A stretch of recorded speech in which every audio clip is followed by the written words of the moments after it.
മോഹൻലാലിൻ്റെ വീട്ടിൽ പോയി നിങ്ങൾ മോഹൻലാലിനെ അറസ്റ്റ് ചെയ്യില്ല, എന്തുകൊണ്ട് വേടനെ അറസ്റ്റ് ചെയ്തു? എൻ്റെ ഒരു കയ്യിലാണ് മോഹൻലാലിനെ അറസ്റ്റ് ചെയ്യണമെങ്കിൽ ഞാൻ ചെയ്യും. എൻ്റെ ജോലിയാണ്. അയാൾ വേട്ടയ്ക്കൊന്നും പോയിട്ടില്ല. എവിടുന്ന് കിട്ടിയാലും അത് കയ്യിൽ വെക്കാൻ പാടില്ല. അത് അറിഞ്ഞുകൊണ്ടാണ് വെച്ചത്. ഫോറസ്റ്റുകാരെക്കുറിച്ച് പഴയ ആൾക്കാരോട് ചോദിക്കുമ്പോൾ അവൻ ഇനി ഒരു കാട്ടിലെ പഠിക്കാൻ പോകുന്നതെങ്കിൽ നല്ല ഇടി കൊടുക്കണമെന്നൊക്കെ പറയും. അപ്പോൾ അങ്ങനെ ഒരു സംസാരം പൊതുവെ ഫോറസ്റ്റുകാരെ കുറിച്ചുണ്ട്, നല്ല ഇടി ഇടിക്കുന്നത്. ഞാൻ മറ്റേ കഞ്ചാവ് കൃഷി ഏറ്റവും കൂടുതൽ ചെയ്യുന്നത് നമ്മുടെ ഇടുക്കിക്കാരാണ്. ഇന്ത്യയിലെ നില എവിടെ മറ്റേ ഈ ബംഗാളിനിപ്പുറത്തേക്ക് ഛത്തീസ്ഗഡ്, ഒറീസ ആ ഭാഗങ്ങളിലൊക്കെ ഇടുക്കിന്ന് പോകുന്നവരെ ചെയ്യുന്ന കൃഷി. പണ്ട് ചന്ദന കൊള്ളക്കാരെ പിടിക്കുന്നത് 80% പിടിക്കുന്നത് ഒരു പ്രത്യേക സ്ഥലത്തുള്ളവർ മാത്രമായിരിക്കും. പക്ഷെ കൊണ്ടുപോകുന്നത് മലപ്പുറം കോഴിക്കോടുള്ളവരാണെങ്കിൽ ഇതിൻ്റെ ബ്രെയിൻ എന്ന് പറയുന്നത് ഇടുക്കിക്കാരായിരിക്കും. ഓരോ വനങ്ങളും അമൂല്യമാണ്. വിവിധതരം സസ്യങ്ങൾ, ജന്തു, ജീവി വർഗ്ഗങ്ങളൊക്കെ ഉൾക്കൊള്ളുന്നതാണ് ഒരു വനം എന്ന് പറയുന്നത്. ആ വനത്തിൽ, ആ വനം വകുപ്പിൽ, വനവുമായി ബന്ധപ്പെട്ട വകുപ്പിൽ കഴിഞ്ഞ 28 വർഷമായി ജോലി ചെയ്യുന്ന അതീഷ് സാറാണ് നമ്മോടൊപ്പം ചേരുന്നത്. സാർ നമസ്കാരം. നമസ്കാരം. സാർ അവസാനം റിട്ടയർ ചെയ്യുന്നത് റേഞ്ച് ഫോറസ്റ്റ് ഓഫീസറായിട്ടാണ്. അതെ, ഞാൻ ഈ ഇരിക്കുന്ന എറണാകുളം ജില്ലയെ ബന്ധപ്പെട്ടുള്ള കോടനാട് റേഞ്ചിൽ നിന്നാണ് മെയ് 31 റേഞ്ച് ഓഫീസറായിട്ട് റിട്ടയർ ചെയ്തത്. നമുക്ക് ഈ ആളുകൾക്ക് അറിയാൻ ഒരുപാട് കൗതുകമുള്ളതാണ് വനത്തിനുള്ളിലെ ഓരോ കാര്യങ്ങൾ, ജീവിതം, സസ്യങ്ങൾ, ജന്തു, ജീവി, ജാലങ്ങൾ, അങ്ങനെയുള്ളത്. അപ്പോൾ സാർ ഇങ്ങനെ ഒരു പ്രൊഫഷനിലേക്ക് എത്തുന്നത് എങ്ങനെയാണ്? ചെറിയ പ്രായത്തിൽ തന്നെ എനിക്ക് പ്രകൃതിയോടൊരു താല്പര്യം ഉണ്ടായിരുന്നു. ഞാൻ റെയിൽവേയിൽ ആദ്യം RPF-ലാണ് ജോലി ചെയ്തത്. അതിനുശേഷം ഞാൻ ലോക്കോ പൈലറ്റായിട്ട്, അസിസ്റ്റൻറ്റ് ലോക്കോ പൈലറ്റായിട്ട് സർവീസിൽ ഇരിക്കുമ്പോഴാണ് എനിക്ക് വനംവകുപ്പിൽ അഡ്വൈസ് ചെയ്യുമ്പോൾ ഇങ്ങനെ ഫോറസ്റ്ററായിട്ട്, അന്ന് ഒരു സ്റ്റാറിലൊരു ഉദ്യോഗസ്ഥനാണ്. അത് അഡ്വൈസ് കിട്ടിയപ്പോൾ തന്നെ ഒന്നും ആലോചിച്ചില്ല, അവിടെ ഞാൻ പോകുന്നു. ജോലിക്ക് ജോയിൻ ചെയ്യാനുള്ള തയ്യാറെടുപ്പിൽ തന്നെ പോരുകയും ഇവിടെ വന്ന് ജോയിൻ ചെയ്യുകയും ചെയ്തു. 98-ലാണ് ഞാൻ വനംവകുപ്പിൽ ജോയിൻ ചെയ്യുന്നത് ഫോറസ്റ്ററായിട്ട്. അന്നത്തെ കാലവും ഇന്നത്തെ കാലവും തമ്മിൽ വളരെയധികം അന്തരമുണ്ട്. കാരണം ആ ഒരു സമയത്തൊക്കെ വനവുമായി ബന്ധപ്പെട്ട നിരവധി കുറ്റകൃത്യങ്ങൾ നടക്കാറുണ്ടായിരുന്ന ഒരു സമയമാണ് സമയം. അപ്പോൾ ഈ വനം കൊള്ള, പ്രധാനമായിട്ടും വനത്തിൽ നിന്ന് മരം മോഷ്ടിക്കുന്നു, അല്ലെങ്കിൽ വനത്തിലെ മൃഗങ്ങളെ വേട്ടയാടുന്നു, അങ്ങനെ പലതരത്തിലുള്ള കുറ്റകൃത്യങ്ങൾ ആ ഒരു സമയത്ത് ഉണ്ടായിരുന്നില്ലേ? തീർച്ചയായിട്ടും. അന്ന് ആ ഒരു 95 മുതൽ 2005 വരെയുള്ള കാലഘട്ടങ്ങളിൽ വനപാലകർ നേരിടുന്നൊരു പ്രധാന പ്രശ്നം മരമുറി തന്നെയായിരുന്നു. മരമുറി കാട്ടിൽ നിന്ന് അത് അന്നത്തെ കാലത്ത് അതൊരു പ്രോഫിറ്റബിളായിരുന്നു. ഈ മുറിക്കുന്ന ആൾക്കാർക്ക് അത് പ്രോഫിറ്റബിളായിരുന്നു. അത് നല്ല രീതിയിൽ നടന്നിരുന്നു. അപ്പോൾ ജീവനക്കാരുമായിട്ട് എന്നും പ്രശ്നങ്ങളും ഉണ്ടായിരുന്നു. അന്ന് വേട്ട, ആന അടക്കമുള്ള ജീവികളെ വേട്ടയാടുക, മാംസത്തിന് വേണ്ടി മറ്റ് ചെറിയ ജീവികളെ വേട്ടയാടുക ഉണ്ടായിരുന്നു. അത് നിലവിൽ ഇപ്പോഴും നിയന്ത്രണ വിധേയമാണെങ്കിൽ പോലും ചെറിയ തോതിൽ വേട്ടയുണ്ട്. പക്ഷെ മരമുറി നല്ലൊരു രീതിയിൽ ജീവനക്കാരുടെ ഒരു കഠിനാധ്വാനം തന്നെയാണ്. അതുപോലും ഈ പ്രോഫിറ്റബിൾ അല്ലാത്തതിൻ്റെ സാഹചര്യത്തിൽ ആ ഒരു രീതിയിലുള്ള ഒരു കുറ്റകൃത്യങ്ങൾ വളരെയധികം കുറഞ്ഞിട്ടുണ്ട്. സാധാരണ ഈ സിനിമകളിലൊക്കെ കണ്ടിട്ടുള്ളത് പോലെ ഒരു പ്രദേശത്ത് കുറേയധികം ആളുകൾ കോടാലിയും ആയുധങ്ങളുമായിട്ട് വനത്തിനുള്ളിലേക്ക് അതിക്രമിച്ച് കയറുന്നു. അങ്ങനെയാണോ ഈ സാധാരണ ഈ വനഭൂമിയിൽ അതിക്രമിച്ച് കയറി മരം വെട്ടുന്നത്? ഇല്ല, ഒരിക്കലും ഇല്ല. അങ്ങനെ സംഘടിതമായൊരു മരമുറി പ്രത്യക്ഷത്തിലൊന്നും അങ്ങനെ സംഭവിക്കത്തില്ല. ഇവർ ചെയ്യുന്നത് വനപാലകരുടെ ശ്രദ്ധ എത്താത്ത ദിവസങ്ങളിലൊക്കെ കാടിനോട് ചേർന്നുള്ള പ്രദേശങ്ങളിൽ വാഹനങ്ങൾ കൊണ്ടുപോവുകയോ അല്ലെങ്കിൽ കാട്ടിൽ കൂടി കിലോമീറ്ററുകളോ നടന്നു വരികയോ ചെയ്തിട്ട് മുറിച്ചിട്ട് രഹസ്യമായിട്ട് നീക്കം ചെയ്യും. കാര്യം അങ്ങനെ ഒരു സംഭവം ഉണ്ടായാലും ഇൻഫർമേഷൻ അവർ ജനങ്ങൾ, പരിസ്ഥിതിയോട് താല്പര്യമുള്ള ഒത്തിരി പേര് അതിർത്തിയിലൊക്കെ താമസിക്കണം, അവർ കൃത്യമായിട്ട് ഫോറസ്റ്റുകാരെ അറിയിക്കും. അത് അങ്ങനെ ഒരു സാഹചര്യമില്ല. ചന്ദനം പോലുള്ള സാധനങ്ങൾ മുറിക്കുന്നത് എപ്പോഴും രാത്രിയിലോ ആളനൊക്കെ ഇല്ലാത്ത സമയങ്ങളോ മഴക്കാലങ്ങളിലോ ആണ്. ഈ ഒച്ച പുറത്തേക്ക് കേൾക്കാതിരിക്കാൻ മെത്തേഡുകൾ ഉപയോഗിക്കാറുണ്ടോ? ഒച്ച പുറത്തേക്ക് നമ്മുടെ ഈ വാളുകൾ യന്ത്രവാളുകളായി പണ്ടത്തെ ഇത്. അപ്പോൾ അത് മഴക്കാലത്താണ് കൂടുതൽ അവർ ഉപയോഗിക്കുന്നത്. പിന്നെ ചന്ദനം മുറിക്കുമ്പോഴത്തേക്കും ചെറിയ ബെൽറ്റ് വാൾ ഉപയോഗിച്ച് മുറിച്ചാണ് ചന്ദനം മറയൂർ ഭാഗത്ത് കൂടുതലും കൊണ്ടുപോയിരിക്കും. തമിഴ്നാട്ടിൽ നിന്നും മാങ്കുളം സൈഡിൽ നിന്നൊക്കെ അടിമാലിയിൽ നിന്നൊക്കെ വരുന്നവർ ഉപയോഗിച്ചിരുന്നത് സൗണ്ട് കേൾക്കാതെ ബെൽറ്റ് വാൾ അരയിൽ കെട്ടിക്കൊണ്ടുവന്ന് അത് മഴക്കാലത്തും 2 മണി 3 മണി സമയത്തൊക്കെയാണ് അവർ മുറിക്കുന്നത്. മുറിച്ചപ്പോൾ തന്നെ അവിടുന്ന് അതിൻ്റെ വെള്ള ചെത്താതെ തന്നെ എങ്ങോട്ടെങ്കിലും ആളില്ലാത്തടത്തേക്ക് നീക്കം ചെയ്ത് അവിടെ ഇട്ട് ചെത്തി കാതലുകളായിട്ട് നീക്കം ചെയ്യുകയാണ് അവർ ചെയ്യുന്നത്. ഇത്ര വലിയൊരു മരമാണ്, അപ്പോൾ ഇത് വനത്തിന് പുറത്തേക്ക് കടത്തുന്നത് തന്നെ ഒരു ഭഗീരഥ പ്രയത്നമാണ്. തീർച്ചയായിട്ടും അതിൻ്റെ ഒരു മാൻ പവർ വളരെയധികം വേണം. അങ്ങനെ വരുന്നത് കൊണ്ടാണ് ഇത് പ്രോഫിറ്റബിൾ അല്ലാതായത്. പിന്നീട് തേക്കെന്ന് പറയുന്ന തേക്ക് ഈട്ടിയൊക്കെ ഇപ്പോൾ സാധാരണ നാട്ടിലും അവൈലബിൾ ആയി തുടങ്ങി. ഒരു സർക്കാരിൻ്റെ വർഷങ്ങളായി തുറന്നു വന്ന സർക്കാരിൻ്റെ പോളിസി മൂലം നാട്ടിലും ഇപ്പോൾ ഇഷ്ടംപോലെ ഈ മരങ്ങളൊക്കെ ഉണ്ട്. അപ്പോൾ കാട്ടിൽ നിന്ന് മുറിച്ച് കൊണ്ടുവരുന്ന അവന് കൊടുക്കേണ്ടതിൻ്റെ പകുതി പൈസ കൊടുത്താൽ നാട്ടിൽ അത്യാവശ്യം ഗുണനിലവാരമുള്ള തേക്കുകളും ഡിപ്പോയിൽ നിന്നും കിട്ടും. അപ്പോൾ അതുകൊണ്ട് മരമുറി ഒരു നല്ലൊരു പരിധി വരെ നിയന്ത്രിക്കാൻ തുടർന്ന് ഈ വർഷങ്ങളായി വന്ന ആ പോളിസിയിൽ, വനംവകുപ്പിൻ്റെ പോളിസി കൊണ്ട് നിയന്ത്രിക്കാൻ പറ്റിയിട്ടുണ്ട്. പണ്ടൊക്കെ ഈ വനം കൊള്ള എന്ന് പറയുമ്പോൾ മൃഗവേട്ട കൂടി ഇതിൽ ഉൾപ്പെടുന്നുണ്ടായിരുന്നു. അപ്പോൾ ആ ഒരു സമയത്ത് ഈ ആനകളെ വേട്ടയാടുന്നു, അല്ലെങ്കിൽ വലിയ മൃഗങ്ങളെ, പുലികളെ വേട്ടയാടുന്നു എന്നൊക്കെ കേട്ടിട്ടുണ്ട്. അപ്പോൾ ഇത്തരത്തിലുള്ള എന്തെങ്കിലും സംഭവങ്ങൾ ആ ഒരു സർവീസിൽ കയറിയ ആ കാലഘട്ടത്തിൽ ഉണ്ടായിരുന്നു, റിപ്പോർട്ട് ചെയ്തിട്ടുണ്ടോ? കയറിയ സമയത്തല്ലെങ്കിൽ പോലും ഈ ഏറ്റവും കൂടുതൽ പോച്ചിങ് ഒരു പോസിബിലിറ്റീസ് ഉള്ള കുട്ടമ്പുഴ ബെൽറ്റ്, ഇടമലയാറ്, നേര്യമംഗലം, മാങ്കുളം അങ്ങനെയുള്ള ഭാഗങ്ങളുമായിട്ട് ബന്ധപ്പെട്ടാണ് ഏറ്റവും കൂടുതൽ ആനവേട്ടക്കാരുടെ ഒരു സാന്നിധ്യം ഏറ്റവും കൂടുതലുള്ളതും നമ്മൾ ഏറ്റവും കൂടുതൽ ഓർഗനൈസ്ഡ് ക്രൈമായിട്ടൊരു ആനവേട്ട നടത്തിയതും നമുക്ക് ഇടമലയാറിയുടെ ഒരു 18 ആന ഒരു 10 കൊല്ലത്തിന് സമയത്ത് 18 ആനകൾ ഒരേ സമയത്ത് വേട്ടയാടി അതിൻ്റെ കൊമ്പെടുത്തുകൊണ്ട് പോവുകയും ആ പ്രതികളെ നമ്മൾ അറസ്റ്റ് ചെയ്യാൻ നമ്മുടെ ഡിപ്പാർട്ട്മെൻറ്റ് ശ്രമിക്കുകയും അവരെ അറസ്റ്റ് ചെയ്യുകയും ആനക്കൊമ്പുകൾ അത് നമ്മൾ തിരിച്ചു പിടിക്കുകയൊക്കെ ചെയ്ത ഒരു ഇതുണ്ട്. അങ്ങനെ സിസ്റ്റമാറ്റിക്കായിട്ട് നടക്കുന്നതും ഈ ഭാഗങ്ങളിലാണ്. അല്ലാതെ നിലമ്പൂർ മേഖലകളിൽ ചെറിയ തോതിലൊക്കെ ഉണ്ടായിട്ടുണ്ടെങ്കിലും ഏറ്റവും കൂടുതൽ അത് എനിക്ക് നേരിട്ട് ഇടപെടാൻ പറ്റിയൊരു കേസ് ഒരു കോലത്തിരുമേടെന്ന് പറഞ്ഞ് വാഴച്ചാലിൽ ഒരു ആനവേട്ടയുണ്ടായി. അതിൽ പ്രതികളെ അവർ ശരിക്കും ഒരു കുട്ടമ്പുഴക്കാരായിരുന്നു. അത് ഞാൻ അവിടെ അല്ല ജോലി ചെയ്തത്. എന്നെ അന്വേഷണ സംഘത്തിൽ ഉൾപ്പെടുത്തുകയും ദിവസങ്ങളോളം കാട്ടിൽ ഞങ്ങൾ പോയി സ്റ്റാഫ് ഫോറസ്റ്റുകാരനല്ല എന്നുള്ള രീതിയിൽ സാധാരണ സിവിൽ ഡ്രസ്സിൽ പോയി കിടന്നും കഷ്ടപ്പെട്ടും നമ്മളതിൻ്റെ പ്രതികളെ കണ്ടുപിടിച്ചു. അന്ന് കൃത്യമായിട്ട് ആ കൊമ്പ് സീസ് ചെയ്തു. ഒരു ചെറിയ ആന, ഒരു 8 വയസ്സ് 9 വയസ്സുള്ള ആന കുട്ടിയാണ് വെടിവെച്ചത്. അപ്പോൾ ആ പ്രതിയെ കണ്ടെത്തുന്നതിനൊക്കെ നമ്മൾ 2010-11 കാലഘട്ടത്തിൽ, അതിനുശേഷം പിന്നീട് ഒരു 15-16 കാലഘട്ടത്തിലാണ് ഓർഗനൈസ്ഡ് ക്രൈം പിന്നെ ആ ഭാഗത്ത് നടക്കുന്നത്. സാർ, അതുപോലെ തന്നെ ഈ ആനകൾ നാട്ടിലേക്ക് ഇറങ്ങുമ്പോൾ ഇതിൽ കേരളത്തിലെ അടുത്തിടെ ഉണ്ടായ ഏറ്റവും വലിയൊരു പ്രശ്നം നമ്മൾ കേൾക്കുന്നത് ഈ അരിക്കൊമ്പനുമായി ബന്ധപ്പെട്ട പ്രശ്നങ്ങളാണ്. ചിന്നക്കനാലിൽ ഇറങ്ങിയ അരിക്കൊമ്പൻ എന്ന കുറേ പേരുടെ ഓമനയായിരുന്ന, കുറേ പേർക്ക് പ്രശ്നക്കാരനായിരുന്ന ഒരു ആനയെ പിന്നീട് റെസ്ക്യൂ ചെയ്യുന്നു. അവിടെ നിന്ന് മയക്കുവെടി വെച്ച് പിടിച്ച് പിന്നീട് പലയിടങ്ങളിൽ തുറന്നു വിട്ട ആന പിന്നീട് വന്ന് പ്രശ്നങ്ങൾ ഉണ്ടാക്കുന്നു. അങ്ങനെ ഈ റേഡിയോ കോളർ ഘടിപ്പിച്ച് വീണ്ടും വനത്തിൽ തുറന്നു വിട്ടു. ഇപ്പോൾ അത് എവിടെയാണെന്ന് അറിയില്ല. അപ്പോൾ ഇതിൻ്റെ ഒരു രീതിയും കാര്യങ്ങളൊക്കെ എങ്ങനെയാണ്? അരിക്കൊമ്പൻ ശരിക്കും നല്ല പൂർണ്ണ ആരോഗ്യവാനായൊരു നല്ല ശരിക്കും അതുമായിട്ട് ഓപ്പറേഷന് പോയ മറ്റേ വെറ്റിനറി സർജന്മാരെ, റേഞ്ച് ഓഫീസർമാരോടൊക്കെ ഞാൻ സംസാരിച്ചാൽ അവൻ നല്ല അഗ്രസീവാണ് ആൾ. അവന് ഈ ഇവിടുന്ന് പിടിക്കുമ്പോൾ തന്നെ അവന് 2 കുട്ടികളുണ്ട് നമ്മുടെ ചിന്നക്കനാൽ ഭാഗത്തുണ്ടെന്നാണ് അവർ പറയുന്നത്. പിന്നെ അരി എളുപ്പത്തിൽ എടുക്കാൻ പറ്റുന്ന റേഷൻ കടയിലേക്ക് അരി എടുക്കുന്നതുകൊണ്ടായിരിക്കാം നമ്മൾ ഓരോന്നിനും ഓരോ പേര്, അരിക്കൊമ്പൻ, ചക്കക്കൊമ്പൻ, പടയപ്പ, കപാലി, ചില്ലിക്കൊമ്പൻ, ഓരോ പേരുകളിട്ട് അത് വനംവകുപ്പ് ടാർഗറ്റ് ചെയ്ത് ഇങ്ങനെ ഏതാണ്ട് കണ്ടുപിടിക്കാനിടുന്ന പേരിനപ്പുറം നാട്ടുകാർ ഇതിന് ഓരോ പേരിട്ട് ടാർഗറ്റ് ചെയ്ത് ഇപ്പോൾ അരിക്കൊമ്പന് അതുപോലെ ഫാൻസ് അരിക്കൊമ്പനെ ഒന്നും ചെയ്യരുതെന്ന് പറഞ്ഞാൽ അവൻ ആരാധകരുണ്ടായിരുന്നു.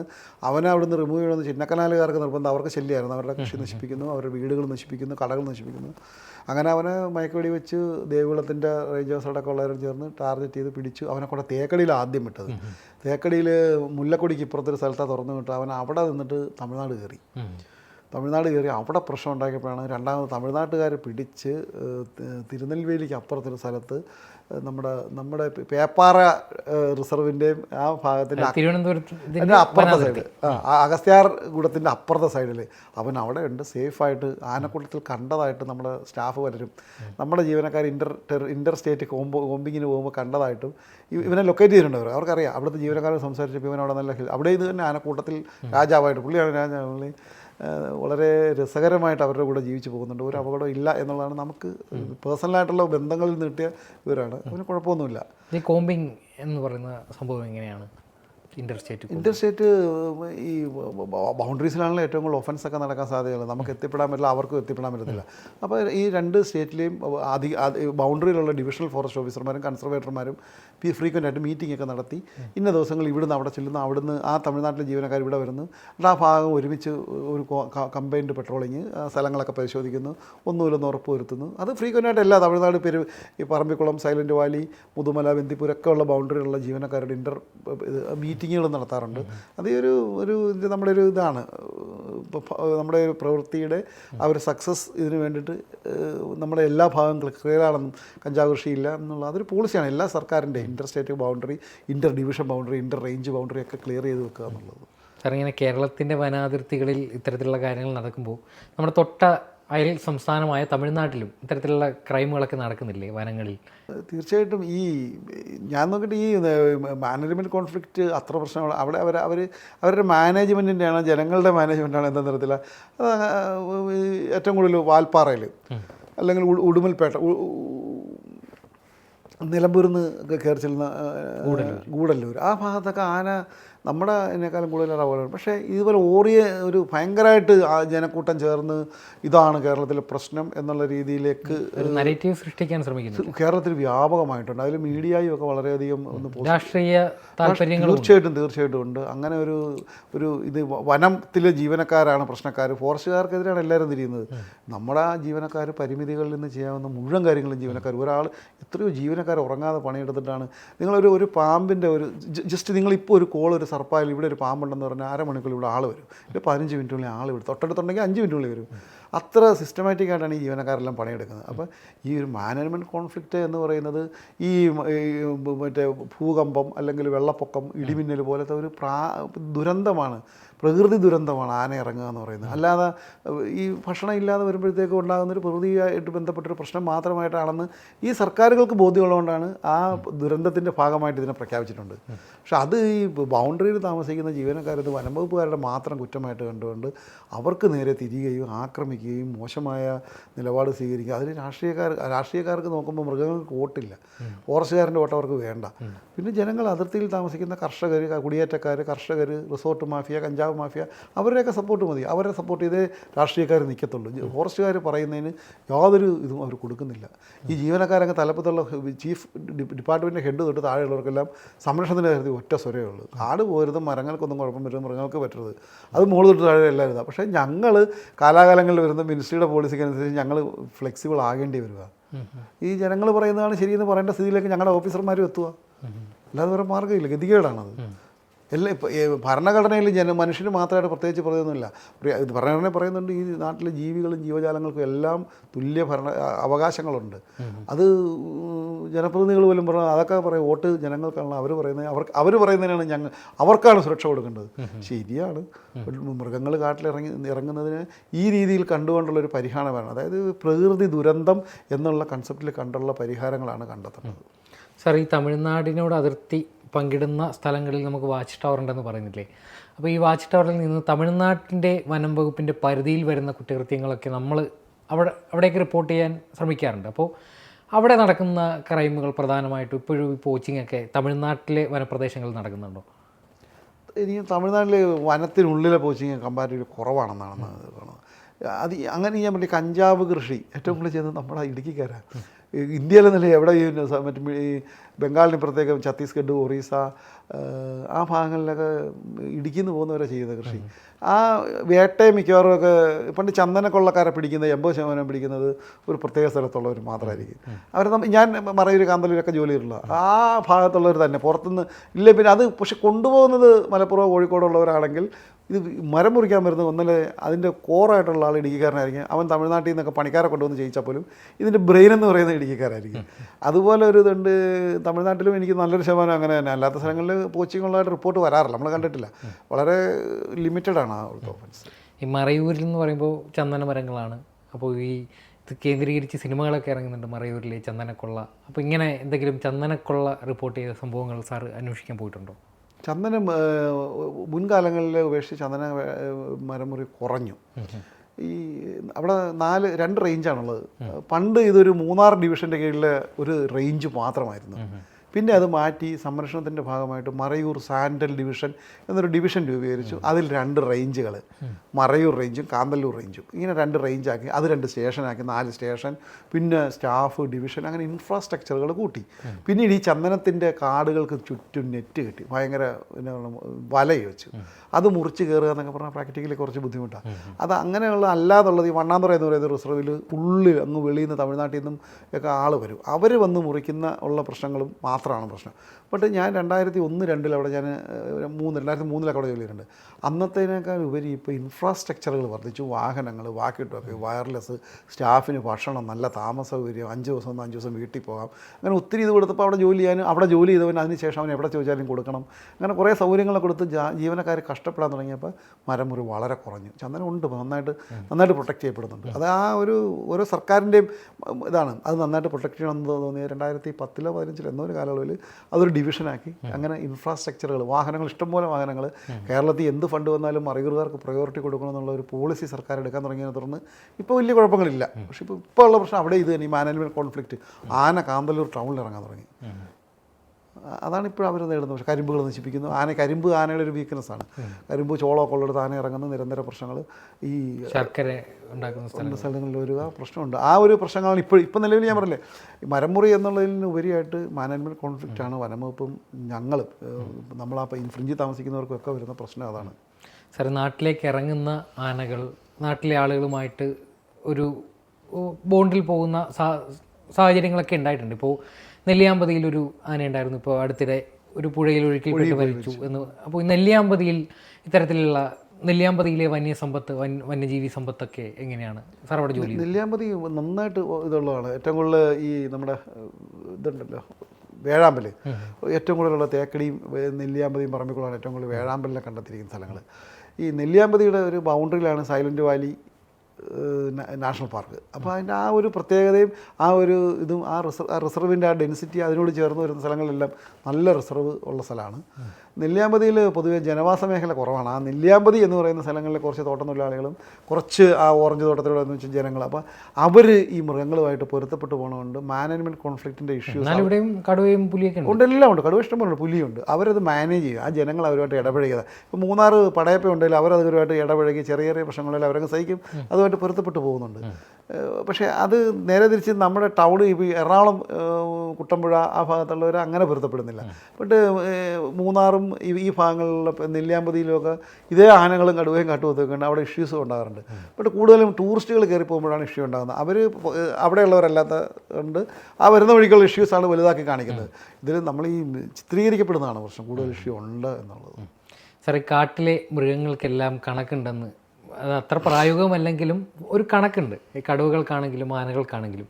അപ്പോൾ ഈ കണക്ക് എടുക്കുന്നത് എങ്ങനെയാണ് ഈ കാട്ടിലെ മൃഗങ്ങളുടെ? നമുക്ക് കൃത്യമായിട്ട് ഇപ്പോൾ കഴിഞ്ഞ ഒരു മാസം മുമ്പ് ടൈഗർ സെൻസസ് ഉണ്ടായിരുന്നു. വളരെ സിസ്റ്റമാറ്റിക് ആയിട്ടാണ് സെൻസസ് നടത്തിയത്. അതിൻ്റെ ഓരോ ദിവസവും ട്രാൻസാക്ട് എടുക്കുന്നു, അതിൻ്റെ കാഷ്ടങ്ങൾ പരിശോധിക്കുന്നു. പലയിടങ്ങളിലും ക്യാമറകൾ, ഓരോ കേരളത്തിലെ മുഴുവൻ വനമേഖലകളും ഓരോ ബ്ലോക്കുകളും ഓരോ സ്പോട്ടുകളുമായിട്ട് തിരിച്ച് അവിടെ എല്ലാം ക്യാമറ വെക്കുന്നു. അത് കൃത്യമായി റീഡ് ചെയ്യുന്നു, കണ്ട ഇതെല്ലാം അനലൈസ് ചെയ്യുന്നു. അങ്ങനെ കൃത്യമായ കണക്കാണ് എടുക്കുന്നത്. കടുവയുടെ എണ്ണത്തിലും എലിഫൻറ്റ് സെൻസസ്, കടുവ സെൻസസ് ആണ് നോർമലി ഏറ്റവും കൃത്യമായിട്ട് ചെയ്യുന്നത്. മറ്റ് കാർണിവർസിൻ്റെയൊക്കെ നമ്മൾ അങ്ങനെ എടുക്കാൻ പറ്റാത്തൊരു സാധനം. ഇപ്പം നമ്മൾ ആവിൻ്റെയും കേഴയുടെയൊക്കെ നമുക്കൊരു അപ്രോക്സിമേറ്റ് അല്ലെങ്കിൽ 100% ആക്യുറേറ്റ് ആകാൻ സാധിക്കില്ല. ഇത് ഒരു പരിധി വരെ ക്യാമറ വെച്ചും ഓരോ ടൈഗറിനും ഓരോ വരകളും ആയിരിക്കും, അറിയാമല്ലോ, അതിൻ്റെ സ്ട്രൈപ്പൊക്കെ വ്യത്യാസമായിരിക്കും. അപ്പോൾ അതുകൊണ്ട് നമുക്ക് കടുവ ഐഡൻറ്റിഫൈ ചെയ്യാൻ പറ്റും. അപ്രോക്സിമേറ്റ്ലി അല്ല, നിയർലി ആക്ച്വലിനടുത്താണ്. വെറുതെ ഇപ്പോൾ ഒരു 1000 കടുവേണ്ട ഒരു 500 എന്ന് പറയുന്ന കമ്മതി കണക്കല്ല പറയുന്നത്.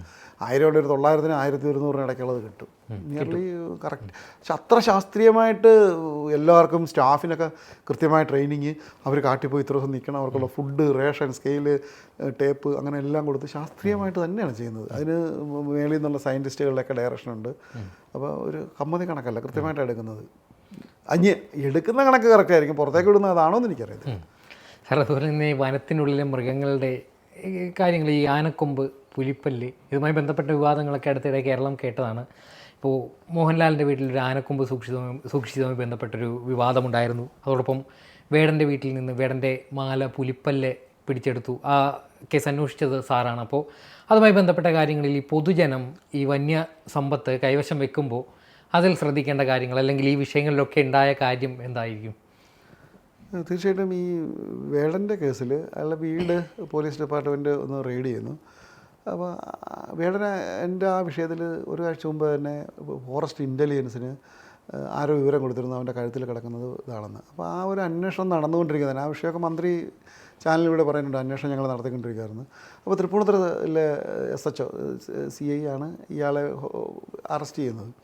അറസ്റ്റ് ചെയ്യുമ്പോഴത്തേക്കും ഈ ഒരു പരാതി കൂടി ഞങ്ങളുടെ വിജിലൻസ് വിഭാഗം അറിയിച്ചവരെ, ഇങ്ങനെ ഒരു പുലിപ്പല്ലിൻ്റെ. അപ്പോൾ അവരവരുടെ പുലിപ്പല്ലുണ്ട്, പുലിപ്പല്ല് സീസ് ചെയ്ത് കഴിഞ്ഞാൽ പിന്നെ ആ കേസ് അന്വേഷിക്കേണ്ട കൺസേൺഡ് ടെറിട്ടോറിയൽ ഡിവിഷനിലുള്ള ജീവനക്കാരനാണ്.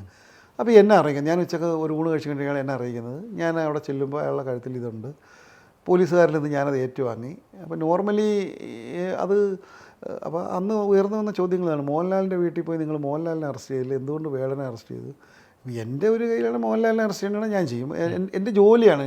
മറ്റൊരു ഏജൻസി പിടിച്ചേൽപ്പിച്ച ആളിൽ നിന്ന് കൃത്യമായ നടപടിക്രമങ്ങൾ മാത്രമേ ഞാൻ ചെയ്തിട്ടുള്ളൂ. അപ്പോൾ പക്ഷേ വനം വകുപ്പും ഇതൊരു പുലിപ്പല്ല് ഉപയോഗിക്കാൻ പാടില്ല എന്നുള്ള ഒരു മെസ്സേജ് വർഷങ്ങളായിട്ട് വനം വകുപ്പ് കൊടുക്കുന്നുണ്ട്. ആരും മൈൻഡ് ചെയ്യാറില്ല. പക്ഷേ ഈ ഒരു സംഭവത്തിന് ശേഷം അതിൻ്റെ ഗുരുതരമായ ഭവിഷ്യത്തുകൾ ഒരു VVIPക്ക് പോലും അത് ഉപയോഗിക്കാൻ പാടില്ല എന്നുള്ള ഒരു നിയമപരമായ ഒരു അറിവ് എല്ലാവർക്കും ലഭിച്ചതിനെ തുടർന്ന് ഉണ്ടായിരുന്ന പലരും അത് ഊരിക്കളഞ്ഞു. പല പ്രമുഖന്മാരും പുലിപ്പല്ല് ഊരിക്കളഞ്ഞു. നമ്മൾ ആ ഒറ്റ അറസ്റ്റിൽ നിന്ന് കൊടുത്ത മെസ്സേജാണ്. അതുപോലെ തന്നെ ഉള്ള ഓരോ കേസിലും ഇപ്പോൾ അയാളെ വേടനെ അറസ്റ്റ് ചെയ്ത് 2 ദിവസം റിമാൻഡ് ചെയ്ത് പുള്ളി ജാമ്യത്തിൽ പോയി. അതിനുശേഷം ആ പല്ല് ശാസ്ത്രീയ പരിശോധനയ്ക്ക് വിധേയമാക്കി. അത് അതായത് അയാളുടെ ഭാഗത്ത് കുറ്റകൃത്യം ഉണ്ടെന്നുള്ള രീതിയിലാണ് റിപ്പോർട്ട് വന്നത്. അതല്ലാണ്ട് നമുക്ക് പിടിച്ചെടുക്കുമ്പോൾ തന്നെ പ്രാഥമികമായിട്ട് ഈ എക്സ്പീരിയൻസ് വെച്ച് മനസ്സിലായി. തീർച്ചയായിട്ടും ഞാനിപ്പോൾ എനിക്ക് എൻ്റെ പിടിക്കുന്ന സമയത്ത് എനിക്ക് 27 കൊല്ലത്തെ സർവീസ് ഉണ്ട്.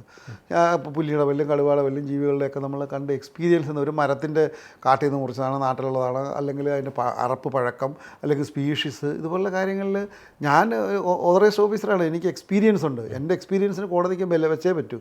ആ എക്സ്പീരിയൻസിൻ്റെ പ്രാഥമിക നിഗമനം നടത്തിയാണ് ഞാൻ കേസെടുത്തത്. പിന്നീട് അത് ശാസ്ത്രീയമായി തെളിയിക്കേണ്ട ഉത്തരവാദിത്വം കോടതിക്കാണ്. കോടതി അത് അയച്ചു. ഞാനാണ് കോടതി അയച്ചു. കോടതി ബോധ്യപ്പെട്ടു ആ കേസ് നിലനിൽക്കും. അയാൾ വേട്ടയാടുകയോ ചെയ്തോ ഇല്ല എന്നുള്ളതാണ് അതിൽ ഒരു ഇമ്പോർട്ടൻറ്റ് പോയിന്റ്. അയാൾ വേട്ടയ്ക്കൊന്നും പോയിട്ടില്ല. ബട്ട് പൊസഷൻ ആ നിയമം അറിയില്ല, എവിടുന്ന് കിട്ടിയെന്നുള്ള ഒരു വിവാദം കൂടി ഉണ്ടായിരുന്നു.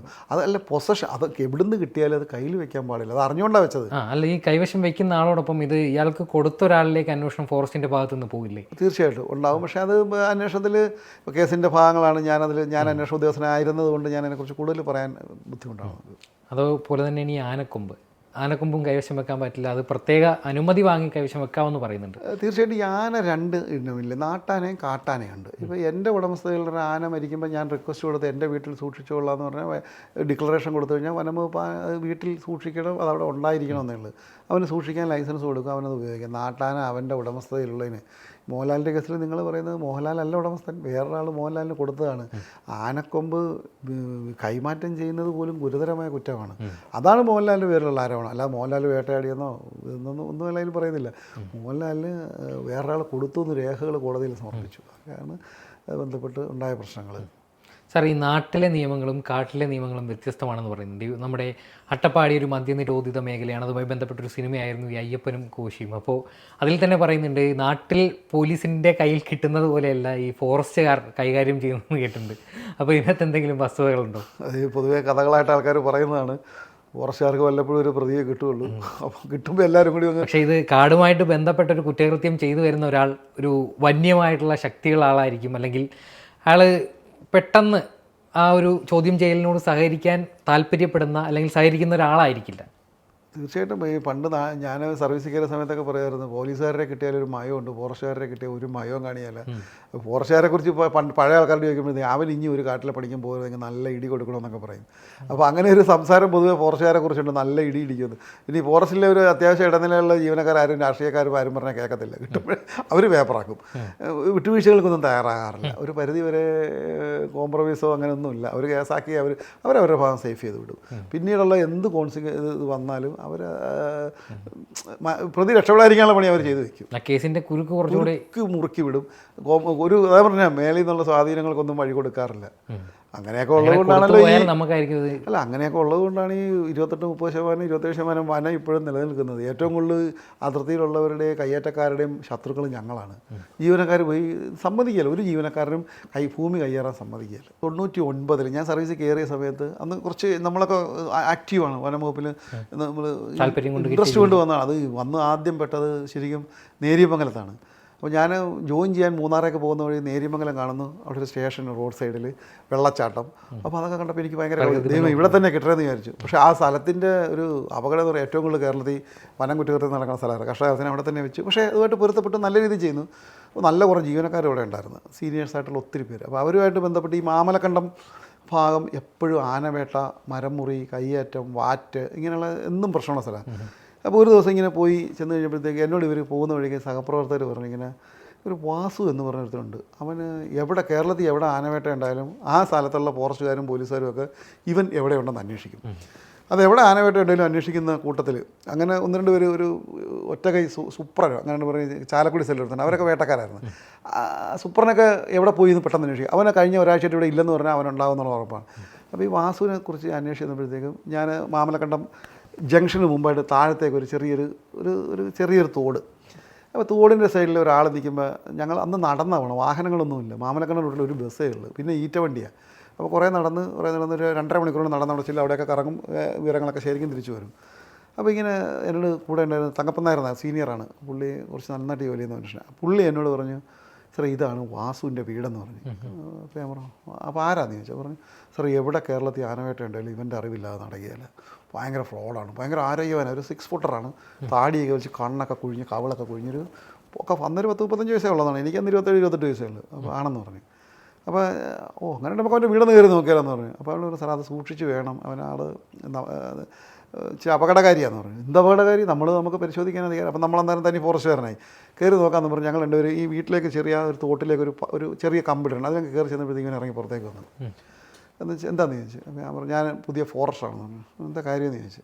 നിൻ്റെ വീടൊന്ന് ഞങ്ങൾ ജസ്റ്റ് ഒന്ന് നോക്കണം, എന്താ കാര്യം പറ സാറേ എന്ന് പറഞ്ഞു. പറഞ്ഞ് ഇങ്ങനെ ആനവേട്ട, ഞാൻ എവിടെയെങ്കിലും ആനവേട്ടയായിട്ട് സാർ അറിയാമെന്ന് ചോദിച്ചു. ഞാൻ പറഞ്ഞു, എനിക്കറിയത്തില്ല സാർക്ക് ഇതിനകത്ത് കയറണമുള്ള, അതിനകത്ത് നിന്ന് എന്തെങ്കിലും തെളിവില്ലാതെ ഇവിടുന്ന് എന്തെങ്കിലും ആയുധോ അല്ലെങ്കിൽ ഇതുമായിട്ട് ബന്ധപ്പെട്ട കൊമ്പോ ഇറച്ചോ ഇല്ലാതെ സാർ ഇറങ്ങിയ പ്രശ്നമാകുന്നു. അപ്പോൾ അങ്ങനത്തെ ഒരു മറുപടി പറയുന്ന ആളോട് എങ്ങനെ പ്രതികരിക്കണമെന്ന് പോലും ഞങ്ങൾക്ക്. അപ്പോൾ ഇവരെന്നോട് ആദ്യം പറയുന്നത് അപകടകാരിയാന്ന്. ഞാൻ പറഞ്ഞു, അങ്ങനെ വാസു നീ ഇപ്പോൾ പറഞ്ഞതിന് ഞാൻ വിശ്വസിച്ച് പോകുന്നു എന്നുള്ളതിൽ പറഞ്ഞു പോരാനേ അന്ന് പറ്റിയുള്ളൂ. നമുക്കൊന്നും ചെയ്യാൻ നിർവാഹമില്ല, പുതുതായിട്ട് സർവീസിൽ കയറി കാര്യങ്ങൾ ഇതിൻ്റെ ഗൗരവം നമുക്കറിയുന്നില്ല. പക്ഷേ എൻ്റെ മനസ്സിൽ അന്ന് അവൻ സ്ഥാനം പിടിച്ചു. കാര്യം ഇങ്ങനെ ഒരു ക്രിമിനൽ എങ്ങനെ നമ്മൾ സംസാരിക്കും നമ്മൾ സ്വപ്നത്തിൽ പോലും വിചാരിക്കത്തില്ല. ഒരു പക്ഷേ അവൻ്റെ വീട്ടിൽ അന്ന് സാധനം ഉണ്ടായിരുന്നിരിക്കാം, പക്ഷെ അത് പരിശോധിക്കാനുള്ള മാനസികാവസ്ഥയിലേക്ക് എനിക്ക് എത്തിപ്പെടാൻ പറ്റിയില്ല. ആ വാസുവാണ് പിന്നീട് ഇടമലയാർ വേട്ട 18 ആന 20 ആനയെ വെടിവെച്ച് കൊന്നവനെന്നും, പിന്നെ അവൻ്റെ കഥകളെന്ന് പറഞ്ഞു കഴിഞ്ഞാൽ ചത്ത് കിടക്കുന്ന ആനയുടെ രക്തം കുടിക്കുക, പിന്നെ അന്ന് അവൻ്റെ കൂടെ ഉണ്ടെന്ന ഭാര്യ എന്ന് പറയുന്നത് അവൻ്റെ രക്തബന്ധമുള്ള വളരെ അടുത്ത ബന്ധമുള്ളൊരു സ്ത്രീയാണെന്നും, പിന്നെ ഇവനെക്കുറിച്ച് ബ്ലാക്ക് കരാട്ടെ ഏറ്റവും ഉയർന്ന രീതിയിൽ ബ്ലാക്ക് ബെൽറ്റ് എന്തോമാണ് ആ ഒരു ഇതും, അങ്ങനെ പൊടിപ്പും തൊങ്ങലും വെച്ച് നമ്മുടെ മനസ്സിൽ നമ്മൾ ഒരിക്കലും ഒരു ഹീറോ ആയിട്ട് കാണാൻ പറ്റാത്ത രീതിയിൽ, ഫോറസ്റ്റുകാർക്ക് അവനെപ്പോഴും വില്ലൻ തന്നെയാണ്, പക്ഷേ നാട്ടുകാർക്ക് അവൻ ഹീറോയാണ്. ഫോറസ്റ്റുകാരെയൊക്കെ വെല്ലുവിളിക്കുന്ന ഒരു ഹീറോ പരിവേഷത്തിൽ നിന്ന് അവസാനം ആനവേട്ടക്കാരനായും അവസാനം രക്ഷയില്ലാതെ വന്ന് ആത്മഹത്യ ചെയ്യുന്ന ആൻറ്റി ഹീറോ ആയ സ്ഥിതിയിലേക്കും പോകേണ്ടി വന്ന ആളാണ്. ഞാനയുടെ രക്തം കുടിക്കുന്ന ഒരു വേട്ടക്കാരൻ എന്ന് പറയുന്നത് അത് നമുക്ക് ഞാൻ പറഞ്ഞ് ഇവൻ്റെ കൂട്ടത്തിലുള്ള പലരെയും പ്രതികളെ അറസ്റ്റ് ചെയ്യുമ്പോൾ ഞാൻ പറഞ്ഞ ധൈര്യം, അതൊരു ധൈര്യമാണ്. അതൊരു മാനസിക വൈകൃതമാണ് രക്തം കുടിക്കുക എന്ന് പറയുന്നത്. പച്ച രക്തം കുടിക്കുന്നത് ആരോഗ്യകരമല്ല, മാനസിക വൈകൃതമാണ്. പക്ഷേ ഇവൻ അതിൽ ഒരു കാര്യം കൂടിയുണ്ട്. നമ്മൾ ജീവനക്കാർ പറയുന്നതിന് ഒളി വയ്ക്കും ഈ മരങ്ങളുടെ മേളിൽ. ഞാൻ നേരത്തെ പറഞ്ഞിരുന്നത് വെച്ച് വെടിവിക്കുന്നതിന് പകരം നേരെ ആനയെ വെടിവിക്കുന്ന ധൈര്യം കാണിക്കുന്നവനായിരുന്നു. അതായത് തങ്ങളുടെ മുന്നേ നേരെ വെടി പറഞ്ഞ കൊണ്ടില്ല അവനെ അടിക്കും. അത്ര ധൈര്യമായിട്ട് കഴിവിൽ അയാൾക്കൊരു കോൺഫിഡൻസ് ഉണ്ട്, ഭയങ്കര ധൈര്യവാൻ. അത് മാനസികമായി സ്റ്റേബിളായിട്ട് ഒരാൾ അങ്ങനെ ചെയ്യത്തില്ല. എനിക്കോ നിങ്ങൾ ഒരു ഓടി വന്നെ വണ്ടിയുടെ മുമ്പ് ചാടുമോ നമ്മൾ? ആ ഇടിക്കുമെന്ന് ഉറപ്പല്ലേ? ആന 10 വെടി വെച്ചാൽ ഈ ആനയുടെ വെടിയുണ്ടെങ്കിൽ ഒരെണ്ണം പോയില്ലെങ്കിൽ ആന അറ്റാക്ക് ചെയ്യും. പക്ഷെ നേരെ ഒന്ന് അടിച്ച് വീഴുമെന്നാണ് ഇവനെക്കുറിച്ച് പറഞ്ഞിരുന്നത്. പക്ഷെ ഇവനെ കിട്ടിയില്ല. ഇവൻ്റെ കൂടെ ഉണ്ടായിരുന്ന അണ്ടിക്കുഞ്ഞിനെയൊക്കെ കിട്ടി, കുറേ പേരെ കിട്ടി. ആ സീരീസിൽ പെടുന്ന അന്നൊരു നല്ല ടീമായിരുന്നു, സിസ്റ്റായിരുന്നു അവനെ. ഇയാൾ എത്ര ആനകളെ ഇവിടെ നിന്ന് വേട്ടയാടി? പിന്നെ അന്നത്തെ സംഭവത്തിൽ 18 അടിച്ചു. അതിന് മുമ്പ് 10-30 കൊല്ലമായിട്ട് അടിച്ച ആനകളുടെ കണക്ക് അവനെന്തോ ഒരു കണക്ക് പറഞ്ഞു. അത് നമുക്ക് പുറത്ത് പറയാൻ പറ്റാത്ത രീതിയിൽ ആനകളെ കൊന്നിട്ടുണ്ടോ. അത് കേരളത്തിൽ മാത്രമല്ല, ഇവിടുന്ന് പോയാൽ അതിരപ്പള്ളി വാഴച്ചാൽ സൈലൻറ്റ് വാലി വഴി നടക്കും. എത്ര വീരപ്പനൊക്കെ പറയാം. ഇത് നമ്മുടെ കുട്ടമ്പുഴയുടെ ബൗണ്ടറി എന്ന് പറഞ്ഞാൽ നേരെ നിന്ന് അതിരപ്പള്ളിയാണ് കയറുന്നത്. അതിരപ്പള്ളിയിൽ നിന്ന് നേരെ ക്രോസ് ചെയ്താൽ പറമ്പിക്കുളം. അവിടെ നിന്ന് അങ്ങനെ കറങ്ങി കേരളത്തിൻ്റെ മുഖ്യ സൈലൻറ്റ് വാലിയുടെ എല്ലാ വനമേഖലകളും തമ്മിൽ അത്ര വലിയ ദൂരം കണക്റ്റഡ് ആണ്. ദൂരമുണ്ട്, ബട്ട് ഈ കാട്ടിലൂടെയുള്ള യാത്ര കണക്ഷനാണ്. അതെങ്ങനെയാണ് ഒരു റൂട്ട് കിടക്കുന്നത്? അല്ല, നമുക്കിപ്പോൾ ഇവിടുന്ന് നേരെ ഇല്ലാണ് കുട്ടമ്പുഴയിൽ നിന്ന് കട്ട് ചെയ്ത് നേരെ കയറുന്ന താളുംകണ്ടം നേരെ നടന്ന് കയറിയാൽ അതിരപ്പള്ളി മലക്കപ്പാറ റൂട്ട്. അത് ക്രോസ് ചെയ്ത് കയറിയാൽ നേരെ പറമ്പിക്കുളത്തേക്കാണ് പോണത്. പിന്നെ അവിടുന്ന് എങ്ങോട്ട് വേണേൽ പോകും. Nenmara route complete Tamil Nadu border. തമിഴ്നാട്ടിൽ നിന്നാണെങ്കിൽ മുക്കുർത്തി നാഷണൽ പാർക്ക്, അങ്ങനെ തമിഴ്നാട് കർണാടക ബൗണ്ടറി മൊത്തം കവർ ചെയ്യാൻ പറ്റും. ഇടയ്ക്ക് ബൗണ്ടറി ഇല്ല, കാട് തന്നെ. ഇതിനകത്ത് ഉള്ളിൽ ഇതിൽ മുഴുവൻ ആനകളുടെ എലിഫൻറ്റ് ആവാസ വ്യവസ്ഥ. ശരിക്കും എല്ലായിടത്തും ആനകളാണ്, ധാരാളം ആനകളും കാട്ടുപോത്തും കടുവായും ഉണ്ട്. ഇവർ പോകുമ്പോൾ ആനയെ വേട്ടയിടാൻ പോകുമ്പോൾ അതിന് മാത്രമല്ല ചെയ്യുന്നത്, ചെറിയ മൃഗങ്ങളെയൊക്കെ ചുമ്മാ വെടിവെക്കുക, കഴിക്കുക. ആനയെ വേട്ടയാടുന്നതിനെ സമയത്തോളം ചെറിയൊരു മാനിനെ വേട്ടയാടുന്നത് വലിയ ഒഫൻസായിട്ട് അവന് തോന്നത്തില്ല.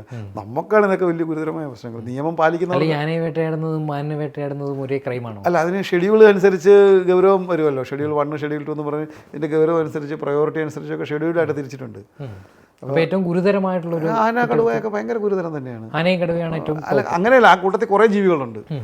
ഷെഡ്യൂൾ 1 പെട്ടതും 2 പെട്ടതും ഒത്തിരി ഈ ഉടുമ്പൊക്കെ ഷെഡ്യൂളിൽ പെട്ടു. ഉടുമ്പൊക്കെ റെയറായിട്ട് ഉടുമ്പിൻ്റെ ഒരു കേസ് ഈ അടുത്തിടെ ഉണ്ടായി പിടിച്ചത് അങ്ങനെയുള്ള വരുന്ന കേസുകളിലൊക്കെ പ്രയോറിറ്റി അനുസരിച്ച് നമ്മൾ ഷെഡ്യൂൾ ചെയ്തിട്ടുണ്ട്. പിന്നെ ഈ വാസുവിൻ്റെ മരണം, ഇയാൾ എപ്പോഴാണ് ഈ ഒരു ഫീൽഡ് വിട്ടു പോയത്? വിട്ടതല്ല, ഈ ഇടമലയാർ ആനവേട്ട കേസ് കഴിഞ്ഞ് അതിൻ്റെ അന്വേഷണത്തിൻ്റെ ഭാഗമായിട്ട് ഇയാൾ ടാർഗറ്റ് ചെയ്യപ്പെട്ടു. പിന്നെ ഇയാൾ ഒളിവിലേക്ക് പോയി. ഇയാൾ എന്നിട്ട് പൂനെ, കർണാടക മഹാരാഷ്ട്ര ബോർഡറിലുള്ള ഏതോ ഒരു പൈനാപ്പിൾ തോട്ടം, മലയാളിയുടെ പൈനാപ്പിൾ തോട്ടത്തിൽ supervisor cum manager cum operator കമായിട്ട് അവിടെ കൂടിക്കൊണ്ടിരിക്കുന്ന സമയത്ത് പോലീസ് കൃത്യമായിട്ട് ട്രേസ് ചെയ്ത് പോലീസ് അവിടെ ചെല്ലുമ്പോൾ ഇവൻ തൂങ്ങിക്കിടക്കുകയാണ്. പോലീസിന് ഇൻഫർമേഷൻ കിട്ടാൻ അന്ന് അവൻ്റെ ബോഡി കെട്ടി തൂക്കിയിട്ടുണ്ട്.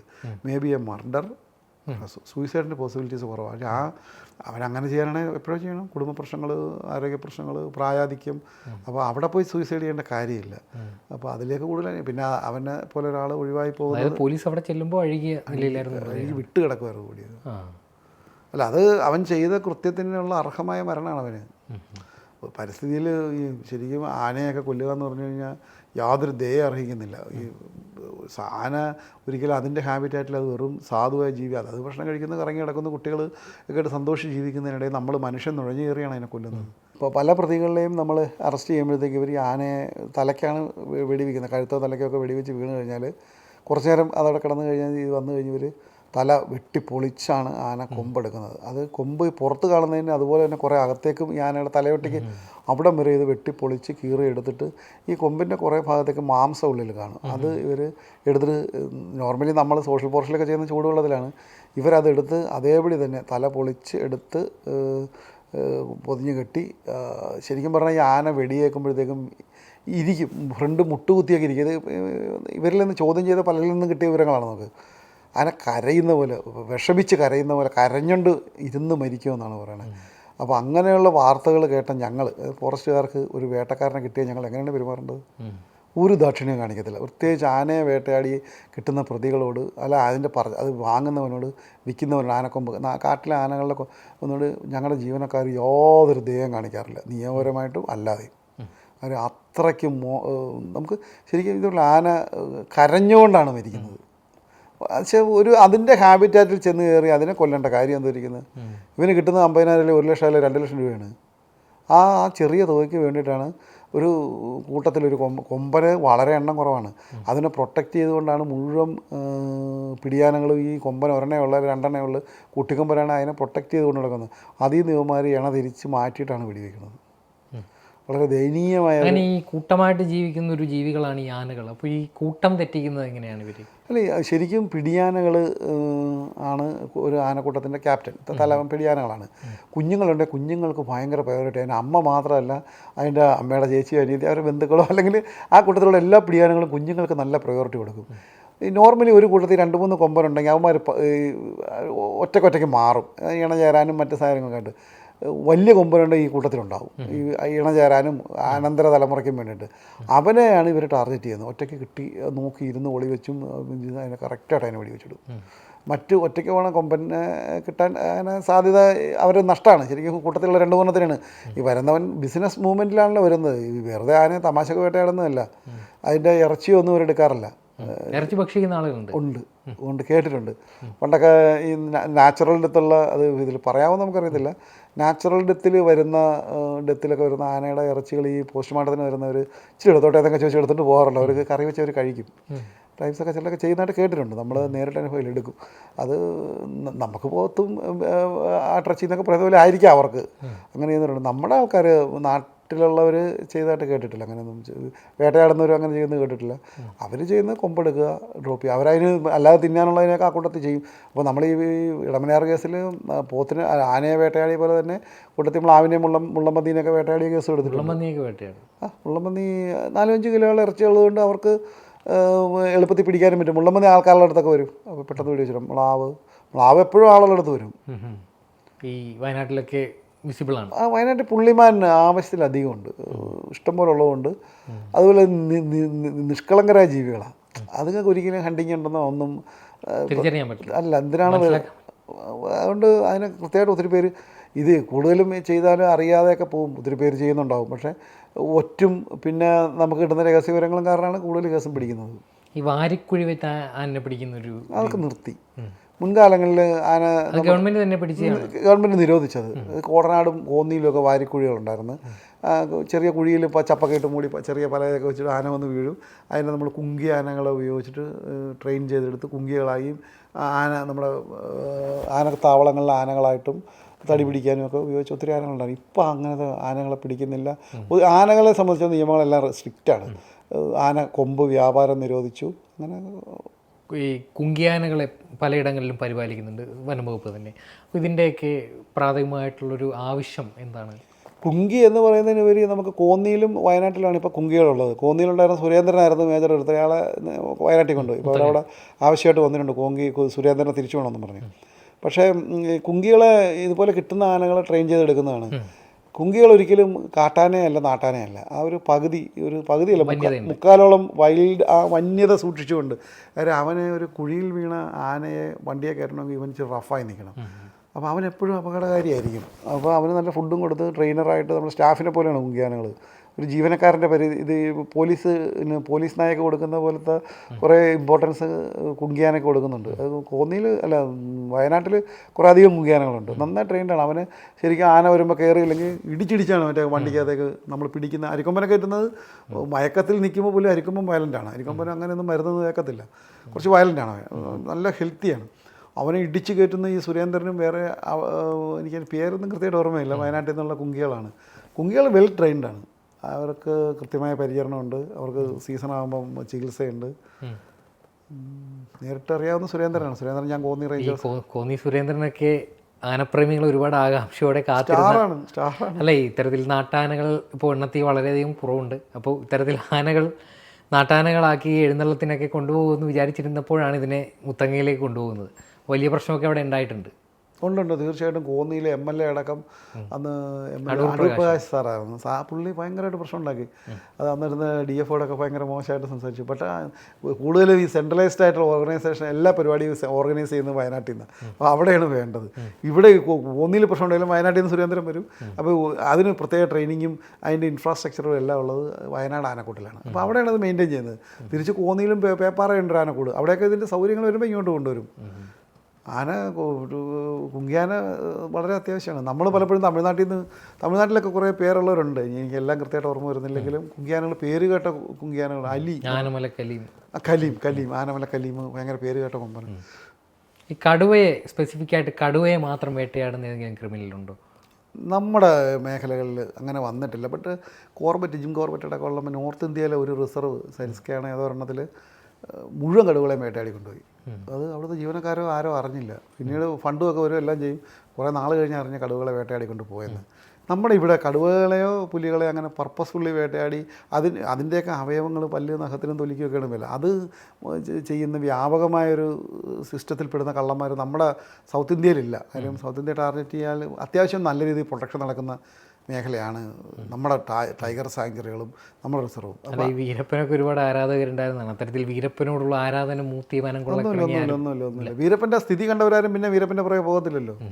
ദയനീയമായിട്ടല്ലേ മരിച്ചത്, വെടിയേറ്റ് വിളിച്ച് തലക്ക് വെടിയേറ്റ് വെച്ചൊക്കെ കൊന്നതല്ലേ. അപ്പം അയാൾ ഇന്ന് ഉണ്ടാക്കിയ അയാൾ വീട്ടുകാർ ഇപ്പോഴും കടത്തില്ലല്ലേ. വീരപ്പന് റോൾ മോഡലാകുന്നതിൽ അവിടുത്തെ ലോക്കൽ ക്രിമിനലുകൾക്ക് മാത്രമാണ്. അയാൾ കുറേ ഉണ്ടാക്കി, കുറേ ആനകളെയും വേട്ടയാടി ചന്ദനം വേട്ടയാടി എല്ലാം അവസാനം ഒന്നുമില്ലാതെ ഉണ്ടാക്കിയ വനസമ്പത്തൊക്കെ കാടുകളിലുണ്ട് എന്നാണ് ഇപ്പോഴും പറയുന്നത്. കാണുമായിരിക്കും. പക്ഷെ അത് നമ്മൾ അതാ മലമാതേശ്വർ ഹില്ല്, മറ്റേ മലയമാതേശ്വർ ആ ഭാഗത്തൊക്കെയാണ് മറ്റേ നമ്മുടെ പാലക്കാടിൻ്റെ ബൗണ്ടറി, അട്ടപ്പാടിയുടെ ബൗണ്ടറി ഉത്സവത്തിന് വരും. വന്നിട്ട് പുള്ളി തിരിച്ചു പോകും. അന്ന് കുറച്ച് ഇതായിരുന്നു, വനം മുഴുവൻ കാണാതെ എടുത്തു. കുറേ പൊങ്ങലും പൊടിപ്പും തൊങ്ങലും വെച്ച കഥകളും ഒക്കെ ഉണ്ടായിരുന്നു. പാവങ്ങളുടെ രക്ഷകൻ, പാവങ്ങൾക്ക് എന്തും കൊടുക്കും. സർക്കാർ പോലീസും ഫോറസ്റ്റുമാണ് അവൻ്റെ ശത്രു. ഒരു SP വെടിവെച്ച് വന്നില്ലേ സുബ്രഹ്മണ്യൻ ചന്ദ്രശേഖർ. ഫോറസ്റ്റുകാർ സ്ഥിരം ശത്രുവാണ് അവരുടെ. മിക്കവാറും എല്ലാവരുടെയും ഫോറസ്റ്റുകാർ ശത്രുക്കളാണല്ലോ. സാർ ശബരിമലയിൽ ഈ മകരവിളക്ക് തെളിയുന്നൊരു പ്രദേശം ഫോറസ്റ്റിൻ്റെ അധീനതയിലുണ്ടെന്ന് കേൾക്കുന്നുണ്ട്. അപ്പോൾ അങ്ങനെ അതിനകത്ത് ശബരിമലയിൽ നിന്ന് എവിടെയൊക്കെയാണ് ഈ ഫോറസ്റ്റിനെ സ്വാധീനമുള്ള മേഖലകളുള്ളത്? ആ ശബരിമല ഇരിക്കുന്ന ആ സ്ഥലം പോലും ഈവൻ റിസർവാണ്. അത് പെരിയാർ ടൈഗർ റിസർവിൻ്റെ പെരിയാർ വെസ്റ്റ് ഡിവിഷൻ്റെ കീഴിലെ പമ്പ റേഞ്ചിൻ്റെ കീഴിലാണ് ശബരിമല ഇരിക്കുന്നത്. ശബരിമലയുടെ ഭാഗം തന്നെയാണ് ഈ നിങ്ങൾ പറഞ്ഞ മകരവിളക്ക് തെളിയുന്ന സ്ഥലവും ശബരിമലയുടെ കീഴിൽ തന്നെയാണ്. അന്ന് ആ ഒരു സീസൺ അത് ആ തെളിയുന്നതിൻ്റെ ഒരു കുറച്ച് ദിവസം മുമ്പേ തന്നെ അങ്ങോട്ടുള്ള എൻട്രി ലിമിറ്റ് ചെയ്യും ഫോറസ്റ്റുകാർ, അല്ലെങ്കിൽ പോലീസ്, ദേവസ്വം ബോർഡ്, അല്ലെങ്കിൽ അങ്ങോട്ടേക്ക് എൻട്രി ഉണ്ട്. ഇപ്പോൾ പ്രൈവറ്റ് ജീവനക്കാർക്ക് പോകാം, പ്രൊട്ടക്ഷൻ്റെ ഭാഗമായിട്ട് KSEBക്കാർക്ക് പോകാം. അങ്ങനെ ജീവനക്കാർക്ക് പണ്ട് ഇത് കുറച്ച് ഓപ്പൺ ആയിരുന്നു. ഇടയ്ക്ക് ഒരു ഇഷ്യൂ ഉണ്ടായി അവിടെ തമിഴ്നാട്ടിൽ നിന്ന് വന്നൊരു പൂജാരി അവിടെ പോയി പൂജ എടുത്ത് അതിൻ്റെ വീഡിയോ എടുത്ത് തമിഴ്നാട്ടിൽ പ്രചരിപ്പിച്ചു. അപ്പോൾ അങ്ങനെ ഉണ്ടായി. അപ്പോൾ അത് അവിടുത്തെ ജീവനക്കാരോ സഹായിച്ചു എന്ന് പറഞ്ഞാൽ ജീവനക്കാരെയൊക്കെ സസ്പെൻഡ് ചെയ്തു. അപ്പോൾ അങ്ങനെ കുറച്ച് ഇഷ്യൂ ഉള്ളതുകൊണ്ട് ഇപ്പോൾ കുറച്ച് റെസ്ട്രിക്റ്റഡ് ആണ്. അതായത് ജീവനക്കാർ ഓൺ ഡ്യൂട്ടി മാത്രമേ ഇവിടുന്നുള്ളൂ. ഞാൻ ആ ഭാഗത്ത് ജോലി ചെയ്തുകൊണ്ട് ഞാൻ പോയിട്ടുണ്ട്.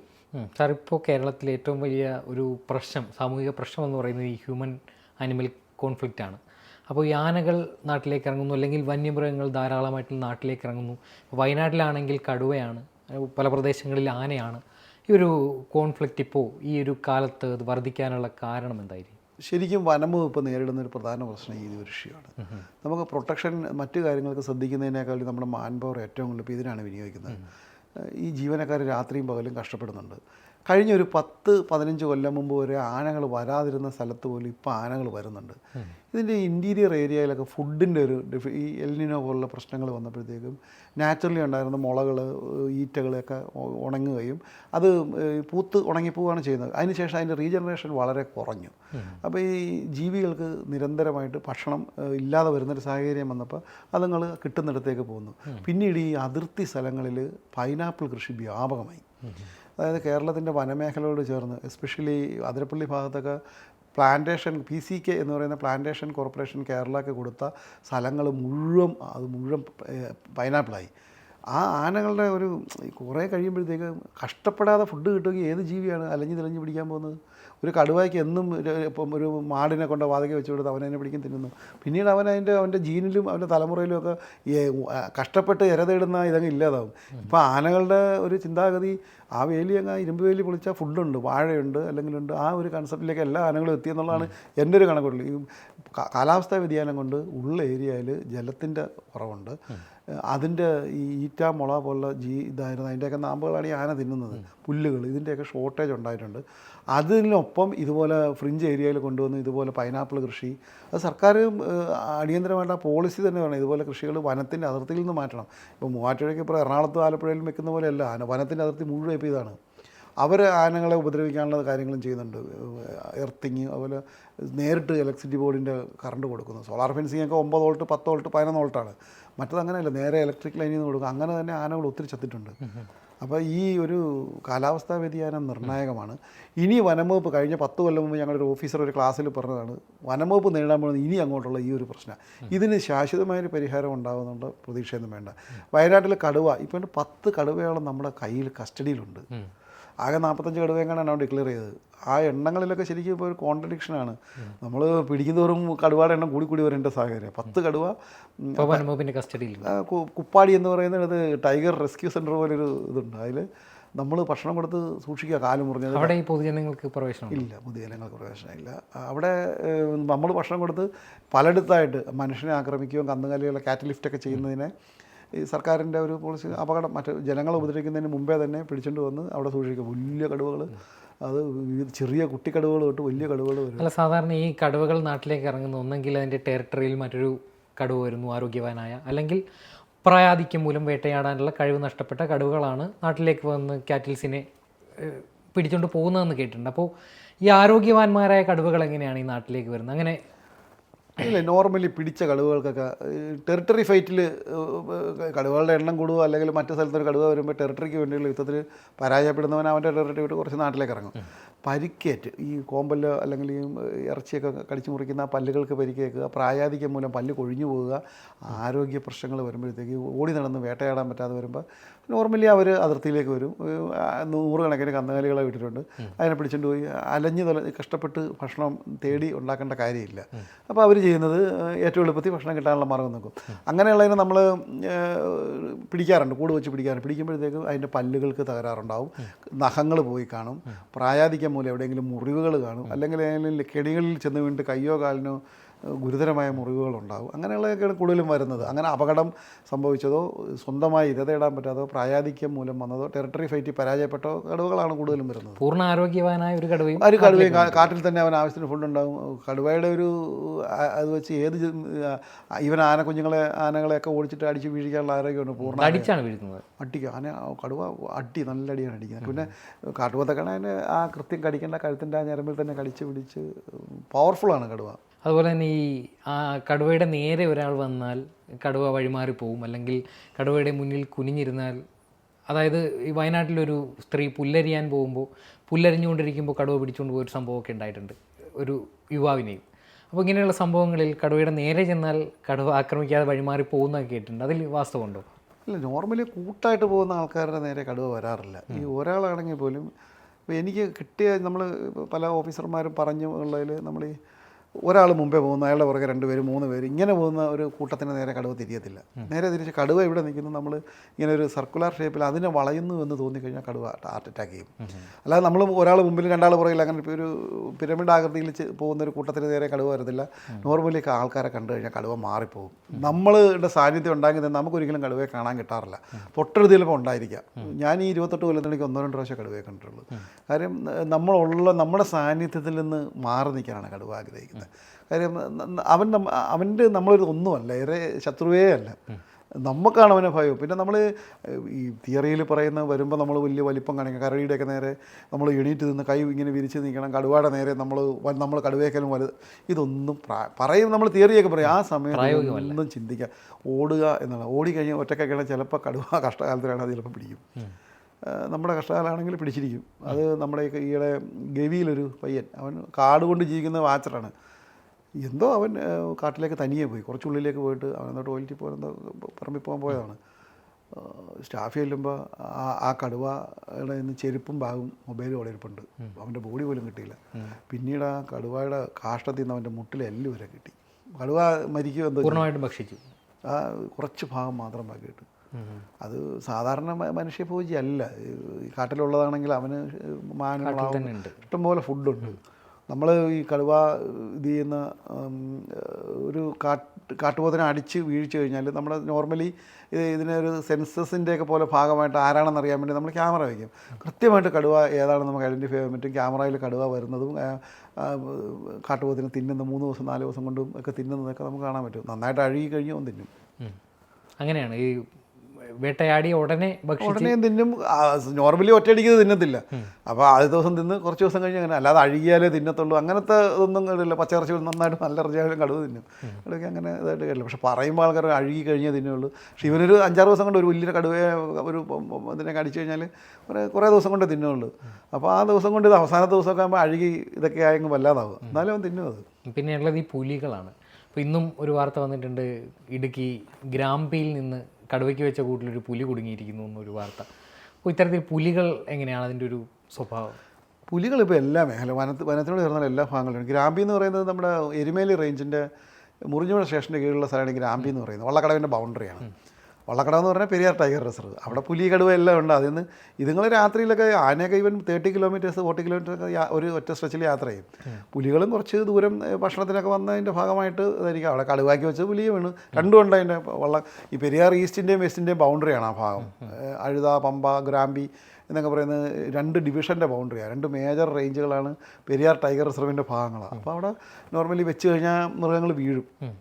കെണിയിൽ ഇവർ വയ്ക്കുന്നത് നല്ല പട്ടിയെല്ലാം ആടായിരിക്കും. അപ്പോൾ ആ മൃഗങ്ങൾ നോക്കുമ്പോൾ കംഫർട്ടബിളായിട്ട്. എങ്ങനെയാണ് ഈ കൂട് വയ്ക്കുന്നത് ഈ മൃഗങ്ങളെ പിടിക്കാൻ? ഈ ഇരുമ്പിൻ്റെ കൂടായിരിക്കും, ഫ്രണ്ടിൽ ലിഫ്റ്റ് ചെയ്തിരിക്കും, കുറേ ഇലയും പുല്ലും ഒക്കെ വെച്ച് ഇത് ഒരു നാച്ചുറലാണെന്നുള്ള സാന്നിധ്യം ഉണ്ടാക്കും. എന്നിട്ട് ആ കടിക്കുന്നത് അവിടെ വന്ന് ആ ജീവിയെ തൊടുവോ ആ ഭാഗത്തേക്ക് ചവിട്ട് കഴിഞ്ഞാൽ മേളിൽ നിന്ന് താഴെ വീഴും. ചിലപ്പോൾ ഇതിൻ്റെ വാലൊക്കെ കെണി വീഴാറുണ്ട്. ഈ വാലിനൊക്കെ പരിക്ക് ചതവൊക്കെ പറ്റാറുണ്ട്. നോർമലി ഇത് മുഴുവൻ കയറുവാണെങ്കിൽ ഒരു കുഴപ്പമുണ്ടാകത്തില്ല. പിന്നെ കയറിക്കഴിഞ്ഞാൽ പിന്നെ ആ ജീവിനെ അത് ആക്രമിക്കത്തില്ല, അതും ഭയപ്പെട്ടു പോയില്ലേ.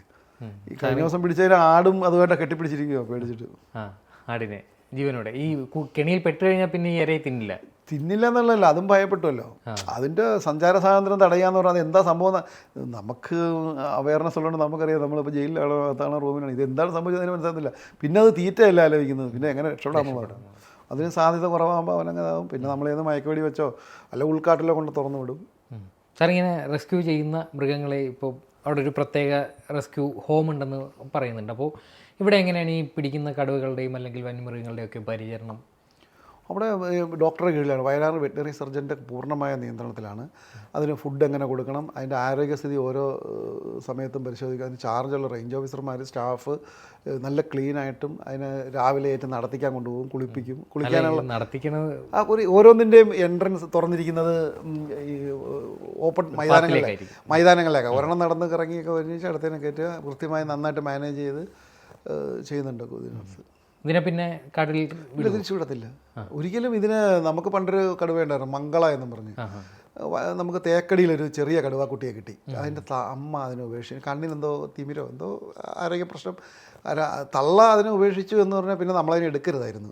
ബട്ട് നമ്മളതിനെ എടുത്ത് വളർത്തി. അതിൻ്റെ കണ്ണിന് കാഴ്ചയില്ല, കാഴ്ച കുറവാണ്. പിന്നെ വളർത്തി ഇപ്പോൾ 5-6 വയസ്സായപ്പോൾ എനിക്ക് കുപ്പാടിക്ക് കൊണ്ടുപോയെന്നാണ്. അതിനെ വളർത്തിയെടുക്കുന്നത് ശരിക്കും ആ ഒരു പ്രകൃതി നിയമമാണ്. തള്ള ഉപേക്ഷിച്ചെങ്കിൽ പിന്നെ അതിന് അത് വളരാൻ പാടില്ല, അത് മരിച്ചുകൊണ്ടതായിരുന്നു.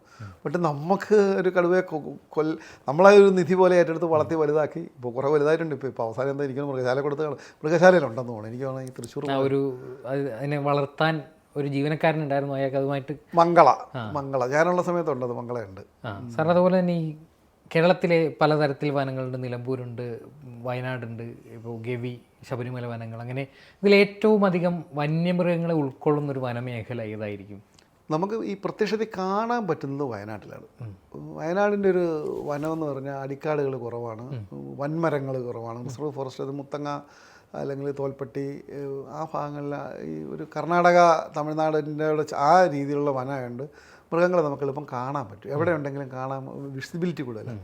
ഇവിടെ ഇങ്ങനെ വന്ന് ഇടുക്കി, തേക്കടി ആ ഭാഗങ്ങളിൽ വിസിബിലിറ്റി കുറവാണ്. നല്ല എവർഗ്രീൻ ഷോല ഫോറസ്റ്റാണ് ഈ തേക്കടിയിലൊക്കെ ഉള്ളത്. നല്ല നല്ല കാടുകളാണ്.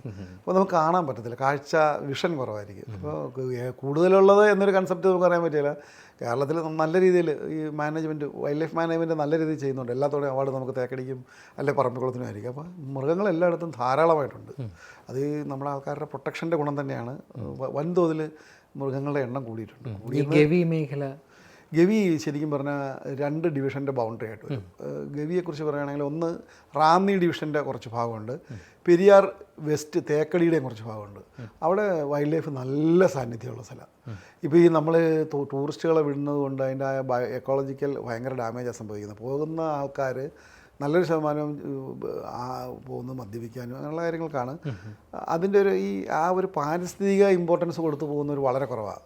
വെച്ചാൽ അത്രയ്ക്ക് നല്ല ഡാമുകൾ താല്പര്യമുള്ളവർ പോകുന്നതാണ്. നല്ല രസമാണ്. ഒരു 120 കിലോമീറ്ററോളം വള്ളക്കടവ് വരെ, അതായത് വണ്ടിപ്പെരിയാർ വരെ നമുക്ക് ആങ്ങാമൊഴി തൊട്ട് ഒരു 5 മണിക്കൂർ 6 മണിക്കൂർ കാട്ടിലൂടെ തന്നെ പോകാൻ, ഡാമുകൾ കാണാം, പ്രകൃതി സൗന്ദര്യം, ഏകദേശം ഹോംലി ഫുഡൊക്കെ കിട്ടുന്ന സ്ഥലങ്ങളുണ്ട്. ടൂറിസ്റ്റ് ആസ്പെക്റ്റ് അതുകൊണ്ട് എണ്ണം ലിമിറ്റ് ചെയ്തിട്ടുണ്ട്. 30 വണ്ടി മാത്രമേ ഒരു സീസൺ, അതായത് ഹോളിഡേയ്സിൽ വിടത്തുള്ളൂ. അല്ലാത്ത ദിവസങ്ങളിൽ 20 വണ്ടി മാത്രം. അത് കൃത്യമായ നിയന്ത്രണം, എല്ലായിടത്തും ചെക്ക് ചെയ്യും ഒക്കെയാണ് പോകുന്നത്. ഇവിടെ നമുക്ക് സൈറ്റിങ് കിട്ടും. സൈറ്റിങ് എലിഫൻസ് മിക്കവാറും ഉണ്ട്. എലിഫൻസ് രാവിലെ പോകണ ആദ്യത്തെ സൈറ്റ് നമ്മുടെ ആനവണ്ടി പോകുന്നുണ്ടല്ലോ, നമ്മുടെ അതിലെ ഒരു ട്രിപ്പുണ്ട്, ഉല്ലാസവണ്ടി, പോയിട്ട് വണ്ടിപ്പെരിയാർ പോയി തിരിച്ചു വരും. ആ വണ്ടിക്കാർ മിക്കവാറും ഒക്കെ മൃഗങ്ങളെ കാണാറുണ്ട്. റെയറായിട്ട് കടുവയെ കിട്ടും, കരടിയുണ്ട്, അവിടെ എല്ലാ മൃഗങ്ങളും ഉണ്ട്. അത് വെച്ചാൽ തേക്കടിയുടെ കൂടി ഭാഗമാണത്. 2010 ഞാൻ നമ്മുടെ അതിരപ്പള്ളി റേഞ്ചിലെ അയ്യമ്പുഴ ഫോറസ്റ്റ് സ്റ്റേഷനിലാണ് ഞാൻ ജോലി ചെയ്തിരുന്നത്. അപ്പോൾ അന്ന് എനിക്ക് ഒരു 38-39 വയസ്സുള്ളൂ. നല്ല ശരിക്കും പറഞ്ഞാൽ ഫോറസ്റ്റുകാരന് ഏറ്റവും കൂടുതൽ കാര്യങ്ങൾ പഠിക്കുകയും ആകാംക്ഷയും നമുക്ക് കൗതുകമൊക്കെ ഉള്ള സ്ഥലമാണ്. അപ്പോൾ ഞാനിരുന്ന റേഞ്ചിൽ തന്നെ തൊട്ടപ്പുറത്തെ ഒരു റേഞ്ചിൽ ഒരു സംഭവം, ഒരു ഒഫൻസ്, അപ്പോൾ കേട്ടറിവ് മാത്രമേ എനിക്കുള്ളൂ. ഇങ്ങനെ ഒരു ആനയെ വേട്ടയാടി, ഒരു ചെറിയ ആനയാണ്, 8-9 വയസ്സുള്ളൊരു ആനയാണെന്ന് അറിഞ്ഞു. അപ്പോൾ അന്നിരുന്ന റേഞ്ച് ഓഫീസർ ഒരു നല്ല സുമുഖനും നല്ല ആക്റ്റീവായ റേഞ്ച് ഓഫീസറാണ്, ഒരു ജയമാധവൻ സാറ് ഇതറിഞ്ഞു. അപ്പോൾ DF വന്ന് ഇപ്പോൾ മരടിലുള്ളൊരു രഞ്ജൻ എന്ന് പറഞ്ഞ സാറാണ്. എൻ്റെ റേഞ്ച് ഓഫീസർ ഒരു വിനോദ് ഇവരൊക്കെ നന്നായിട്ട് ആക്റ്റീവായിട്ട് ജോലി ചെയ്യുന്ന ആൾക്കാരാണ്. അപ്പോൾ ഇങ്ങനെ ഒരു സംഭവം ഉണ്ടായ ഒരു ആനയെ വേട്ടയാടുക എന്ന് പറഞ്ഞാൽ ഞങ്ങളോട് തന്നെ ഇതാണ്, ഞങ്ങളുടെ ടെറിട്ടറിയിൽ കയറി വനത്തിൽ കയറി ഒരു ആനയെ എന്ന് പറഞ്ഞാൽ നമുക്ക് ഒരിക്കലും ഉൾക്കൊള്ളാൻ പറ്റത്തില്ല. അപ്പോൾ അതുമായിട്ട് ബന്ധപ്പെട്ട് DF ഒരു അന്വേഷണ സംഘം രൂപീകരിച്ച്. അപ്പോൾ അതിൽ കുറേ അധികം പേര്, എനിക്കിപ്പോൾ എൻ്റെ അറിവിലാണെങ്കിൽ സെബാസ്റ്റ്യൻ എന്ന് പറഞ്ഞ ഔസേപ്പ്, പിന്നെ ഒരു അനിൽകുമാർ, അങ്ങനെ ഒരു ടീം, അവരൊക്കെ ഇപ്പോൾ ഡെപ്യൂട്ടിമാരും കുറേ പേർ റിട്ടയർ ചെയ്ത് ഒരു ടീമിനെ രൂപീകരിച്ചു. എന്നിട്ട് ഇത് നടന്ന സ്ഥലം പോയി കാണണമെന്ന് പറഞ്ഞു. അപ്പോൾ ഇത് ഈ ജീവനക്കാരും ഡ്രസ്സിലൊന്നും പോകണ്ട, നിങ്ങൾക്ക് നിങ്ങളുടെ പൂർണ്ണ സ്വാതന്ത്ര്യം തന്നിരിക്കും, നിങ്ങൾക്ക് എങ്ങനെ വേണം പോകാം. അപ്പോൾ എനിക്കൊരു ഇൻഫോമറേയും കിട്ടി. അപ്പോൾ അത് ആ വേട്ടയാടിയ സ്ഥലത്തിന് ട്രൈബൽ സെറ്റിൽമെൻ്റ് ഉണ്ട്. ആ ഇൻഫോമർ ഞാനും കൂടി സിവിലിലാണ് ഞങ്ങൾ പോകുന്നത്. ഞാൻ അവരുടെ കൂടെ കയറി. അപ്പോൾ ഈ അവിടെ ഒരു ട്രൈബ്സ് വാച്ചർമാർ ഒരു 3 പേരുണ്ട്. അതിലൊരാൾ ഞങ്ങളെ വെയിറ്റ് ചെയ്ത് ഞങ്ങളെല്ലാവരും കൂടി അതിരപ്പള്ളി ഉൾക്കാട്ടിലേക്ക്, ഈ കോലത്തിരിമേട് എന്ന് പറയുന്ന ഉൾക്കാട്ടിലേക്കാണ് ഈ ആനവേട്ടയ സ്ഥലത്ത് പോയി ഇവരുടെ കൂടെ രാത്രി 2 ദിവസം ഞങ്ങൾ കഴിച്ചു കൂട്ടി. നമുക്ക് ഷെഡുകളോ ഒന്നുമില്ല, പാറയുടെ ചെരുവിൽ ഉണ്ടാക്കിയ ഒരു ഇതിൽ മാത്രമാണ്. അവിടെ ഞങ്ങൾ ഇവരുടെ കൂടെ ഇരുന്നിട്ട് ഇവർക്ക് നമ്മൾ ആവശ്യത്തിന് വിവരം കിട്ടും, ഇവർക്ക് എന്തെങ്കിലും ഇവരാണ് ആദ്യം ഇൻഫർമേഷൻ പുറത്തേക്ക് വിട്ടത്. അവരോട് നമ്മൾ 2 ദിവസം അവരുടെ ഇടപഴകി ഭക്ഷണം അവരുടെ കൂടെ കഴിച്ചു. അപ്പം ഞാൻ ഫോറസ്റ്റുകാരനാണെന്നൊന്നും അവർക്ക് അറിയത്തില്ല. എന്നെ DF ഒന്ന് ചോദിച്ചു. ഞങ്ങൾ പോയി കഷ്ടപ്പെട്ടു, ഒരു വിവരം അവർ തരുന്നില്ല. അവർ മദ്യപിക്കും, ആവശ്യത്തിലധികം മദ്യപിക്കും അവർ കിടക്കും. അതിനുശേഷം 2-3 ദിവസം തൊട്ട് കിട്ടാത്തതുകൊണ്ട് തിരിച്ചു വന്നപ്പോൾ ഇൻഫോമറുണ്ട്, അയാൾ ട്രൈബല്ല, സാധാരണ മനുഷ്യൻ. അപ്പോൾ അയാളും ഞങ്ങൾ തിരിച്ചു പോരുന്ന വഴിക്ക് ഞങ്ങളുടെ ക്യാമറ നഷ്ടപ്പെടുന്നു. അത് ഇവരെടുത്ത് മാറ്റിയതായിരുന്നു. ഞങ്ങൾ നഷ്ടപ്പെട്ട് പോട്ടെ, ഞാൻ ചെന്ന ഓഫീസിൽ പറഞ്ഞു അതിന് കോമ്പൻസേഷൻ തരാമെന്നൊക്കെ പറയുന്നത്. പിറ്റേന്ന് ഇതിലൊരാളത് വിൽക്കാൻ കൊണ്ടുവരുന്നു, തിരിച്ചു പിടിക്കുക, അതൊക്കെ ഇതിൻ്റെ ഒരു സൈഡിലുണ്ടായ കാര്യങ്ങളാണ്. അതിനുശേഷം ഞങ്ങൾ തിരിച്ചു വന്ന് വീണ്ടും ഈ ഇടമലയാറിൻ്റെ ഉള്ളിൽ താളുങ്കണ്ടം എന്ന് പറയുന്നൊരു സെറ്റിൽമെൻറ്റിൽ നിന്ന് കുറേ പേര് അങ്ങോട്ട് കയറാൻ സാധ്യതയുണ്ടെന്ന് പറഞ്ഞ് ഇതുപോലെ സിവിലിൽ അവിടെ പോയി കിടന്നു. അവിടെ ഞങ്ങൾ ഇതുപോലെ ഞാൻ ഒരു ഫോട്ടോഗ്രാഫർ എന്നൊക്കെ പറഞ്ഞ് ക്യാമറയും കൊണ്ടാണ് പോണത്. വെറുതെ മുണ്ടും ഷർട്ടും ഇട്ട് പലകപ്പുറത്തൊക്കെയാണ് കിടക്കണം. അങ്ങനെ ഒരു 2-3 ദിവസം അവിടെയും പോയി കിടന്നു. അവിടെ നിന്ന് വിവരം കിട്ടിയില്ല. ബട്ട് ഒരു 4-5 ദിവസം കഴിഞ്ഞപ്പോഴത്തേക്കും കുട്ടമ്പുഴയിൽ നിന്ന് ഒരു വിവരം കിട്ടി. അതിന് ഇപ്പോൾ പത്തനാപുരത്ത് റേഞ്ച് ഓഫീസറിരിക്കുന്ന ഷൈജു എന്ന് പറയുന്ന വ്യക്തിക്കാണ് വിവരം കിട്ടിയത്. ഒരു സജി എന്ന് പറയുന്ന കുട്ടമ്പുഴയിലെ ഒരാൾ കാട്ടിൽ ഈ സമയത്ത് കയറിയിട്ടുണ്ടെന്ന്. ഉടനെ പോയി അവനെ പിടിക്കണമെന്ന് പറഞ്ഞു. അപ്പോൾ അവനെ നമ്മുടെ സ്റ്റാഫ് 3-4 ദിവസം ഉറക്കമുളച്ച് അവൻ്റെ വീടിൻ്റെ പുറത്തിരുന്നു, വരുന്നില്ല, പോകുന്നില്ല. ബട്ട് അവസാനം നമ്മൾ അവനെ പിടിച്ചു കൊണ്ടുവന്ന് തട്ടേക്കാട് IBയിൽ വെച്ച് അവനെ ചോദ്യം ചെയ്യുകയാണ്. അവൻ പറയുന്നില്ല, അവൻ സമ്മതിക്കില്ല, നല്ല ജയൻറ്റ് സൈസാണ്. അപ്പോൾ അന്ന് എനിക്ക് അത്യാവശ്യം കുറച്ചുകൂടിയൊക്കെ ഇതുണ്ട്. ഞാനും എൻ്റെ അടുത്ത് അനിൽകുമാർ എന്ന് പറഞ്ഞ് ഇപ്പോൾ കാരക്കാട് പോയിട്ട് ഞങ്ങൾ 2 പേരും കൂടി അവനെ ശരിക്കും ചോദ്യം ചോദിച്ചു. ഇവൻ 2 കാലിലും ഞങ്ങൾ 100 കിലോയുള്ള 2 പേര് കയറി നിന്നു. അങ്ങനെ എന്ത് ചെയ്തിട്ടും പറയുന്നില്ല. ഇന്നത്തെ പോലെ ആധുനിക സംവിധാനങ്ങൾ വന്ന് ചോദ്യം ചെയ്യാനില്ല, പേടിപ്പിക്കുക, ഭീഷണിപ്പെടുത്തുക, ഭയപ്പെടുത്തുക, ഇതാണ്. ഒന്നും പറയുന്നില്ല അവൻ. പക്ഷെ അവനാണെന്നൊരു ധാരണ നമുക്ക് കിട്ടി. ബട്ട് അവസാനം നമ്മൾ ഈ പുറത്ത് കുറച്ച് രാഷ്ട്രീയക്കാർ കൂടി ഇവനെ കൊണ്ടുവന്നത് കുട്ടമ്പുഴക്കാർക്ക് രാഷ്ട്രീയക്കാരെ ഇടപെടുന്ന അവർ പുറത്ത് തടിച്ചു കൂടി അവനെ വെറുതെ വിടണം, അവൻ കുറ്റവാളിയല്ല. അപ്പോൾ ഒരു സംഘർഷത്തിലേക്ക് വരുമെന്നായപ്പോഴത്തേക്ക് ഞാൻ ഉടനെ എൻ്റെ കൺസേൺഡ് റേഞ്ച് ഓഫീസറെ വിളിച്ചപ്പോൾ പ്രതീക്ഷ അവിടെ നിന്ന് മാറ്റിയേക്കാന്ന് പറഞ്ഞു. പക്ഷേ ഞങ്ങളുടെ കൂട്ടത്തിൽ ഒരാൾ ബുദ്ധിപരമായ ഒരു ചെറിയൊരു വാക്കവിടെ പറഞ്ഞു, നീ പറയുമൊന്നും വേണ്ട, നിന്നെ ഞങ്ങൾ നുണപരിശോധനയ്ക്ക് കൊണ്ടുപോകാമെന്ന് പറഞ്ഞു. ഇത്രയും പറഞ്ഞ് ഒരു എന്തോ ശാരീരികമായി എന്തോ ചെയ്തവനെ ഈ പുറത്തേക്ക് ഇറങ്ങിയപ്പോൾ അവന് ഈ പുറത്ത് ആൾ കൂടി ഇതൊന്നും അവനറിയത്തില്ല. അവൻ വിചാരിച്ച് ശരിക്കും നുണപരിശോധനയാണെന്ന് പറഞ്ഞു. അപ്പോൾ അതുവരെയുള്ള പീഡനമൊക്കെ സഹിച്ചിട്ടായിരിക്കും അവൻ പറഞ്ഞു, സാർ എന്നെ എങ്ങും കൊണ്ടുപോകണ്ട, ഞാൻ പറയാമെന്ന് പറഞ്ഞു. ഇവനുടനെ ആ ഒരു 8 പേരുടെ പേര് ആ കുട്ടമ്പുഴ ടൗണിലുള്ള അതിലൊരു അണ്ടിക്കുഞ്ഞെന്ന് പറയുന്നവൻ ഇടമലയാർ ആനവേട്ട 18 ആനയെ വേട്ടയാടിയ കേസിലെ പ്രതിയാണ്. അവനടക്കം ഒരു 9 പേരും ഇവനും 10 പേരുടെ പേര് കൃത്യമായിട്ട് അവിടെ നിന്ന് പറഞ്ഞു. ശരിക്കും അന്നേരം ആ ജയമാധവൻ എന്ന് പറഞ്ഞ റേഞ്ച് സാറിൻ്റെ സന്തോഷം ഒന്ന് കാണണം. സാറ് പറഞ്ഞു, അതീക്ഷ നമ്മൾ രക്ഷപ്പെട്ടു, പ്രതികളുടെ പേര് കിട്ടി. ഉടനെ തന്നെ ഞങ്ങൾ കുറേ റേഞ്ച് ഓഫീസർമാർ, കുറേ ഡെപ്യൂട്ടിമാർ എല്ലാവരും ഉണ്ട്, ഒരു സ്ക്വാഡാണ് അവിടെ. അവരെല്ലാവരും ഈ വീടുകളിലേക്ക് ഇരച്ച് കയറി ഈ 8 പേരുടെയും പറഞ്ഞവരുടെ വീട്ടിൽ നിന്ന് കയറി ശരിക്കും സംഘർഷം, ഇടിയൊക്കെ ഉണ്ടായി. അന്ന് രാത്രി ജനങ്ങളും ഞങ്ങളുമായിട്ട് സംഘർഷമാണ്. പക്ഷേ ഞങ്ങൾ ഈ അണ്ടിക്കുഞ്ഞെന്നെ പിടിച്ചിട്ടിരുന്നപ്പോൾ അവൻ്റെ സഹോദരന്മാരെല്ലാം വന്ന് ഇടപെട്ടു. അങ്ങനെ നമുക്ക് അവനെ കൊണ്ടുവരാൻ പറ്റിയില്ല. അവരുമായിട്ട് സംഘർഷം ശരിക്കും ഉണ്ടായി. അത് ശരിക്കും കുറേ റേഞ്ച് ഓഫീസർമാരുണ്ട്, സജീവ് സാറ്, പിന്നെ എല്ലാവരുടെയും പേര് അവർക്ക് കുറേ പേര്, അവർക്ക് ഇപ്പോൾ ACFമാരാണ്. പിന്നെ SV Vinod sir, Jayamadhavan sir, ഞങ്ങളെല്ലാവരും കൂടി ചേർന്ന് പിന്നെ പിടിച്ചു. പ്രതികളെ 6-7 വരെ കിട്ടി.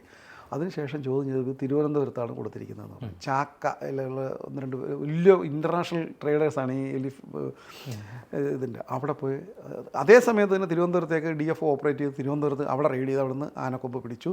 അവിടുന്ന് പ്രതികളെ കൊണ്ടുവന്നു. അങ്ങനെ ആ കേസ് ഈ തോക്കൊക്കെ എടുത്തെന്ന് പറഞ്ഞാൽ ശരിക്കും ഞാൻ എൻ്റെ കയ്യിലേക്കാണ് തോക്ക് കിട്ടിയത്. കുട്ടമ്പുഴയിൽ ഈ സജി എന്ന് പറഞ്ഞാൽ ഞങ്ങൾ ആദ്യം പിടിച്ച പ്രതിയുടെ വീട്ടിൽ അവൻ്റെ പറമ്പിനോട് ചേർന്ന കാടാണ്. ആ കാടിൻ്റെ ബൗണ്ടറി ഒരു മരത്തിൽ പ്ലാസ്റ്റിക് ഉപയോഗിച്ച് പൊതിഞ്ഞ് കെട്ടിയാണ് തോക്ക് സൂക്ഷിച്ചിരുന്നത്. ആ തോക്ക് അന്ന് തോക്കാണ്.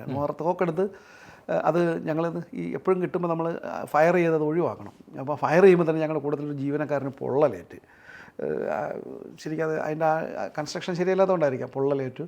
ആ തോക്ക് സീസ് ചെയ്ത് ആ കേസ് ചാർജ് ചെയ്ത് ആ പ്രതികളെല്ലാം അറസ്റ്റ് ചെയ്ത് വളരെ നിർണായകമായൊരു കേസായിരുന്നു വനംവകുപ്പിൻ്റെ അടുത്തത്. പക്ഷേ അതിനുശേഷം ആ സമയത്ത് പിന്നീട് ആ ഒരു ഫോളോ അപ്പ് ഉണ്ടാകുന്നതുകൊണ്ടായിരിക്കാം പിന്നീട് ഒരു 5-6 കൊല്ലത്തിന് ശേഷം ആ ഭാഗത്തുനിന്ന് തന്നെ ഇടമലയാറ് ആനവേട്ട വ്യാപകമായ ആനവേട്ട നടന്നത്. സാധാരണയായിട്ട് ഈ ആനയെ കൊലപ്പെടുത്തിയതിന് ശേഷം ഇവർ ജഡം മറവ് ചെയ്യുന്നൊരു രീതി ഉണ്ടോ? ഇല്ല, മറവേയില്ല. അവർ അതിനുള്ള സമയമൊന്നും എടുക്കത്തില്ല. ഒരു ആനയെ വേട്ടയാടി ഇവർ പോകുന്ന ഗ്രൂപ്പായിട്ട് പോകുമ്പോഴത്തേക്കും ഈ ഇടമലയാറ് ഞാൻ പറഞ്ഞില്ല കോലത്തിരിമേട് കേസിൽ അവർ പോണ വഴിക്ക് ചെറിയ മൃഗങ്ങളെ വെടിവെക്കും, എന്നിട്ട് അതിൻ്റെ ഭക്ഷണത്തിന് ഉപയോഗിക്കും. മ്ലാവ്, ചെറിയ കൂരൻ, ചെറിയ പന്നികളോ അല്ലെങ്കിൽ കേഴയൊക്കെ ഇട്ട് അവർ വെടിവെക്കാതെ ഉണക്കും, കറി വയ്ക്കും, അല്ലെങ്കിൽ അങ്ങനെ അങ്ങ് പോകും. അല്ലാതെ ഈ ആനയുടെ ബോഡി ഒരിക്കലും അവർ മറവ് ചെയ്യത്തില്ല. അതിനുള്ള ഒരു നമുക്ക് നാട്ടിലൊരു ആനയെത്താൻ പോലെ ഒരു JCB ഒക്കെ വെച്ച് വലിയ കുഴിയെടുത്താൽ മറവുകയാണ്. അങ്ങനെയുള്ള അവർക്കതിൻ്റെ ആവശ്യമില്ല. അവർ വേട്ടയാടിയൊക്കെ പോകുന്നു, ഒരു കൊമ്പ് കിട്ടുന്നു, അത് പോഞ്ഞെടുക്കുന്നു, അങ്ങനെ പോകുന്നു, ഭക്ഷണം വെച്ച് കഴിക്കുന്നു. 5, 6, 8, 10 ദിവസത്തെ പ്രോഗ്രാമായിട്ടാണ് അവർ പോകുന്നത്. ഒരാളല്ല, എല്ലാവരുടെയും നിറതൂക്കം കാണും. അതിൻ്റെ ഫോറസ്റ്റുകാരെ കണ്ട് അവർ ആക്രമിക്കും. തിരിച്ച് നമുക്ക് അതൊരു ഈ നമ്മുടെ വനംവകുപ്പിൽ നമ്മൾ ആനവേട്ട ഏറ്റവും ഗൗരവതരമായി കാണുന്ന ഇതാണ്. അപ്പോൾ അന്ന് ഇരുന്ന ഓഫീസർമാർ, ഒരു അമിത് മല്ലിക് സാറൊക്കെ എന്ന് പറഞ്ഞാൽ അവരൊക്കെ ഇങ്ങനൊരു സംഭവം ഉണ്ടായാൽ അവർ കൃത്യമായിട്ട് ഫോളോ അപ്പ് ചെയ്ത് നല്ല രീതിയിൽ ചെയ്യുമായിരുന്നു. അതുകൊണ്ട് ഒരു പരിധി വരെ ഡൽഹിയിലൊക്കെ പോയി ഇൻ്റർനാഷണൽ ട്രേഡേഴ്സിനെ വരെ അവർ അറസ്റ്റ് ചെയ്തുകൊണ്ട് വന്നു. ഉള്ളിലൊരു ടീം രൂപീകരിച്ച് ഒരു 2-3 പേരുണ്ട്, ഒരു സന്ദീപ് സാറ്, ഒരു അജീഷ് സാറ്, അവരുടെയൊക്കെ നേതൃത്വത്തിലൊരു സ്ക്വാഡ് രൂപീകരിച്ച് ആനവേട്ട ഒരു പരിധി വരെ ഇപ്പോൾ തടഞ്ഞിട്ടുണ്ട്. സാർ, അതുപോലെ തന്നെ ഈ നാട്ടിൽ സ്വാഭാവികമായിട്ട് മരിക്കുന്ന നാട്ടാനകളുണ്ട്. ഈ നാട്ടാനകൾക്കും ഈ വനത്തിൽ കൊണ്ടുപോയാണ് സംസ്കരിക്കുന്നതെന്ന് കേട്ടിട്ടുണ്ട്. അപ്പോൾ അതിൻ്റെ ഒരു പ്രൊസീജിയർ എങ്ങനെയാണ്? പിന്നീട് അതിൻ്റെ കൊമ്പ് ശേഖരിച്ച് വനംവകുപ്പ് ഏറ്റെടുക്കും. അത്തരത്തിലുള്ള കാര്യങ്ങളൊക്കെ എങ്ങനെയാണ്? തീർച്ചയായിട്ടും നമ്മുടെ നാട്ടാനകൾ, മരിക്കുന്ന ആനകൾ ഈ ടൗണുകളിലാണ് കൂടുതൽ ആനകളുള്ളത്. അതിന് അവിടെ തന്നെ സംസ്കരിക്കുന്നതിന് കുറച്ച് തടസ്സങ്ങളുണ്ട്. അയലൊക്കത്തുള്ളവരൊന്നും സമ്മതിക്കത്തില്ല. ബോഡി ഒത്തിരി ഉണ്ടല്ലോ, മാസ് ഒത്തിരി ഉള്ളതുകൊണ്ട് അവർ അങ്ങനെയുള്ള സാഹചര്യങ്ങളിൽ വനം വകുപ്പ് അതിൻ്റെ സൗകര്യങ്ങൾ ഏർപ്പെടുത്തിയിട്ടുണ്ട്. നമുക്കിവിടെ ഏറ്റവും അടുത്തുള്ളത് എറണാകുളത്ത് കോടനാട് റേഞ്ചിൽ തന്നെയുള്ള പെരുന്തോട് എന്ന് പറയുന്ന സ്ഥലത്ത് ആന ശ്മശാനമുണ്ട്. ഈ ആനയെ അവിടുത്തെ ഈ നാട്ടാനകളുടെ ചുമതല എപ്പോഴും സോഷ്യൽ ഫോറസ്ട്രി വിഭാഗത്തിനാണ് വനം വകുപ്പിൽ. അവിടുത്തെ റേഞ്ച് ഓഫീസർമാരും ഈ ആനയും 2 വെറ്റിനറി സർജന്മാർ, പിന്നെ NGOs, നോൺ ഗവൺമെൻറ്റൽ ഓർഗനൈസേഷനുണ്ടല്ലോ, അവരിൽ 2-3 റെപ്രസെൻറ്റേറ്റീവ്സ് അടക്കം ഈ ആനയെ ഈ പെരുന്തോടെന്ന് പറയുന്ന കാടിൻ്റെ ഉൾക്കാട്ടിലാണ് അവിടെ കൊണ്ടുവന്ന് പോസ്റ്റ്മോർട്ടം നടത്തി ഇതിൻ്റെ മരണകാരണം തിട്ടപ്പെടുത്തി അവിടെ തന്നെ സംസ്കരിക്കും. അതാണ് ചെയ്യുന്നത്. അതിനുള്ള പോസ്റ്റ്മോർട്ടം എങ്ങനെയാണ്? അത് ഡോക്ടേഴ്സ് ഉണ്ടാവും. അതിനെ കീറി മുറിച്ച് ബോഡിയിൽ നിന്ന് അതിൻ്റെ body parts, heart, liver, lungs എല്ലാത്തിൻ്റെ സാമ്പിൾ, കുടലിൻ്റെയൊക്കെ സാമ്പിൾ എടുക്കും. ഇത് പോയിസണസ് ആണോ അതോ ഇനി ഇവർ വല്ല വേറെ എന്തെങ്കിലും പകർച്ചവ്യാധികൾ ഒത്തിരി ഇതുണ്ടല്ലോ, ഫുഡ് മൗത്ത് ഡിസീസ്, അങ്ങനെയുള്ള കുറേ ഡിസീസസ് എന്തെങ്കിലും ഉള്ളതാണെങ്കിൽ നമ്മൾ അതിന് മുൻകരുതൽ എടുത്തിട്ടേ അതിനെ സംസ്കരിക്കുകയുള്ളൂ. അപ്പോൾ എന്താണ് അസുഖം എന്നുള്ളത് പരിശോധിക്കാനായിട്ട് വിദഗ്ധരായ വെറ്റിനറി സർജന്മാർ നമുക്കെല്ലാ ഏരിയയിലെ ഫോറസ്റ്റ് വെറ്റിനറി സർജന്മാരുണ്ട്, ഫോറസ്റ്റ് വെറ്റിനറി ഓഫീസേഴ്സ്. ഇവിടെ ആണെങ്കിൽ നമുക്ക് ബിനോയ് ഡോക്ടറുണ്ട്, അരുൺ സക്കറിയ ഡോക്ടറുണ്ട്, പലരുണ്ട്. അങ്ങനെ അവരുടെ നേതൃത്വത്തിലാണ് അനുരാജ് എന്ന് പറഞ്ഞ തേക്കടിയിലുള്ള ഡോക്ടറുണ്ട്. ഇവരൊക്കെ ഇതുപോലെ നാട്ടിലുള്ളതാണെങ്കിൽ അവരെ വിളിക്കും. അവർ പറയും ഇതാണ് മരണകാരണം എന്ന് പറഞ്ഞാൽ ഒഫീഷ്യലായിട്ട്. നാട്ടകാനകളുടെ എണ്ണം വളരെ ഗുരുതരമായ രീതിയിൽ കുറഞ്ഞിട്ടുണ്ട്. ഇപ്പോൾ ഞാനിപ്പോൾ ഇവിടെ ഈ 2 കൊല്ലം കൊണ്ട് എൻ്റെ അറിവിൽ ഒരു 25 നാട്ടാന, അതെല്ലാം പ്രമുഖന്മാരായ വലിയ കൊമ്പന്മാരാണ്. ഇപ്പോൾ ഈ കഴിഞ്ഞ ആഴ്ച ഒരു വലിയ ആന മരിച്ചിരുന്നു. അപ്പോൾ നാട്ടാനകളുടെ വംശനാശം ഏകദേശം തീർന്നുകൊണ്ടിരിക്കുകയാണ്. ഇനി പുതിയ ആനകളൊന്നും വരുന്നില്ലാത്തതുകൊണ്ടും ഏകദേശം വംശനാശം എന്നല്ല ഇതിന് പറയുന്നത്, അതില്ലാതാവുകയാണ്. സാർ, ഇതിൻ്റെ കൊമ്പുകൾ എന്താണ് ചെയ്യുന്നത്? സാധാരണ കൊമ്പുകൾ സോഷ്യൽ ഫോറസ്ട്രി ഏറ്റെടുക്കും. ഇതിൻ്റെ ഉടമസ്ഥന് കൊടുക്കത്തില്ല, നമ്മൾ തന്നെ ഏറ്റെടുത്തിട്ട് നമ്മൾ തിരുവനന്തപുരത്ത് നമുക്കൊരു ട്രഷറി പോലെ ഒരു സംവിധാനമുണ്ട്. അവിടെ നമ്മളെല്ലാ ആനക്കൊമ്പുകളും കൺസേൺഡ് ഇതിൽ നിന്നും ലോഡ് ചെയ്ത് ഒരേ സമയത്ത് കുറേ അധികം കൊമ്പുകളാകുമ്പോൾ ഇതുകൊണ്ട് തിരുവനന്തപുരത്ത് എസ്റ്റേറ്റ് ഓഫീസർമാരുടെയും 3 DFOമാരുടെയും സാന്നിധ്യത്തിൽ മഹസർ എഴുതി അവിടെ സൂക്ഷിച്ചു വെച്ചു. 100,000 ആനക്കൊമ്പ് അവിടെയുണ്ട്. ഇത് പിന്നെ കേടായി പോയില്ല? ഇല്ല, ആനക്കൊമ്പ് ഒരിക്കലും കേടാകത്തില്ല. പിന്നീട് ഏതോ ഒരു നേവൽ മറ്റേ മിലിറ്ററി ആസ്ഥാനത്തുള്ള അവരെന്തോ കുറച്ച് കൊമ്പ് ചോദിച്ചിരുന്നു, അവർക്ക് കൊടുത്തിരുന്നു എന്നാണ് എൻ്റെ അറിവ്. പിന്നെ ഇപ്പോൾ അത് നിറഞ്ഞിട്ടുണ്ട്. ഒരു സ്റ്റോറേജ്, ഭയങ്കര ഒരു സ്റ്റോറേജ് ഫെസിലിറ്റിയാണ്. സാധാരണ ഇങ്ങനെ പിടിക്കുന്ന സാധനങ്ങൾ കാലക്രമത്തിൽ ഇത് നശിപ്പിച്ച് കളയുന്ന ഒരു പരിപാടിയൊന്നുമില്ല. നിലവിൽ ആനക്കൊമ്പൊന്നും നശിപ്പിച്ച് കളഞ്ഞിട്ടില്ല. വേറെ എന്തൊക്കെ സാധനങ്ങളാണ് ഇത്തരത്തിൽ? ഇല്ല, വനംവകുപ്പിൻ്റെ ഭാഗത്ത് നമ്മൾ കാട്ടിറച്ചി സീസ് ചെയ്ത് കഴിഞ്ഞാൽ കോടതിയുടെ അനുവാദം വാങ്ങിച്ചുകൊണ്ട് അത് നശിപ്പിച്ച് കളയും. അല്ലാതെയുള്ള ഇപ്പോൾ തടിയാണെങ്കിൽ നമ്മൾ വാഹനങ്ങൾ സീസ് ചെയ്താൽ ലേലം ചെയ്ത് സർക്കാരിലേക്ക് മുതൽ കൂട്ടും. തടിയാണെങ്കിൽ നമ്മളത് ഇപ്പം നമ്മൾ ഈ റീസെൻ്റായിട്ടുള്ള ഫോറസ്റ്റ് കേസിൽ പിടിക്കപ്പെടുന്ന തടികളെല്ലാം തന്നെ നമ്മളത് ലേലം ചെയ്യും. സർക്കാർ ഓരോ കാലഘട്ടങ്ങളിൽ ഡേറ്റ് പറയും. ആ ഡേറ്റിൽ നമ്മൾ തൊണ്ടി എന്ന് പറഞ്ഞ തൊണ്ടിയായിട്ട് പ്രഖ്യാപിച്ചുകൊണ്ട് അതിന് ഓപ്ഷൻ ലേലം നടത്തി സർക്കാരിലേക്ക് അത് മുതൽ കൂട്ടും. നമ്മുടെ നേരെ വരുന്ന വന്യമൃഗങ്ങളെ ആക്രമണമാണ് ഇപ്പോൾ സാറ് പറഞ്ഞത്. അതുപോലെ തന്നെ നിശബ്ദമായി വരുന്ന പല അപകടങ്ങളും കാട്ടിൽ പതിയിരിപ്പുണ്ട്. അതിലൊന്നാണ് ഈ പാമ്പുകൾ. അങ്ങനെ ഈ ഇങ്ങനെ കാട്ടിലൊക്കെ പോകുന്ന അവസരങ്ങളിൽ പാമ്പിൻ്റെ ശല്യം അഫക്റ്റ് ചെയ്യാറില്ലേ? നോർമലി ഫോറസ്റ്റിലെ ജീവനക്കാർ കാട്ടിൽ പോകുമ്പോൾ നന്നായി ശ്രദ്ധിച്ചേ പോകത്തുള്ളൂ. അവർക്ക് ഇവർ ആ ഒരു മനസ്സിൽ എപ്പോഴും പാമ്പുണ്ടാകും എന്നുള്ള ധാരണയിലാണ് പോകുന്നത്. ഞാനീ പറഞ്ഞ ഉറാനി യാത്രയിലൊരു പാമ്പിൻ്റെ ഞാനിങ്ങനെ അത് വഴികളില്ല, പലയിടത്തും നമ്മൾ വള്ളിയെ പിടിച്ച് ഞാനൊരു വള്ളിയിൽ ഇങ്ങനെ പിടിക്കാൻ പോയപ്പോഴത്തേക്കും എൻ്റെ കൈകിട്ട് ഉടനെ വാച്ചർ അടി അടിച്ചു, തട്ടി മാറ്റി.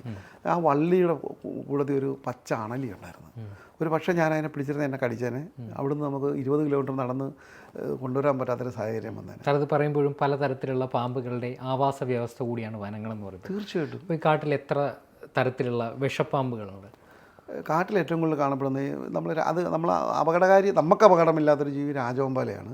ഞാൻ ഏറ്റവും കൂടുതൽ രാജവെമ്പാല കണ്ടേ അതിരപ്പള്ളി മേഖലകളിൽ രാജവെമ്പാല വളരെയധികം പ്രാവശ്യം കണ്ടിട്ടുണ്ട്. അത് നമ്മളിന്ന് ഒഴിഞ്ഞു മാറി പോകത്തേ ഉള്ളൂ. മനുഷ്യ സാമീപ്യം ഉണ്ടെങ്കിൽ ഒരു കാരണവശാലും നമ്മുടെ സാന്നിധ്യത്തിൽ വരത്തില്ല, അത് മാറിപ്പോകും. അത് നമ്മൾ പിടിക്കുന്നതും നമ്മുടെ ആൾക്കാർക്ക് കാണുമ്പോൾ ഉള്ള ഭയം മാത്രമേ ഉള്ളൂ. രാജവെമ്പാല ശരിക്കും ഉപദ്രവകാരിയല്ല.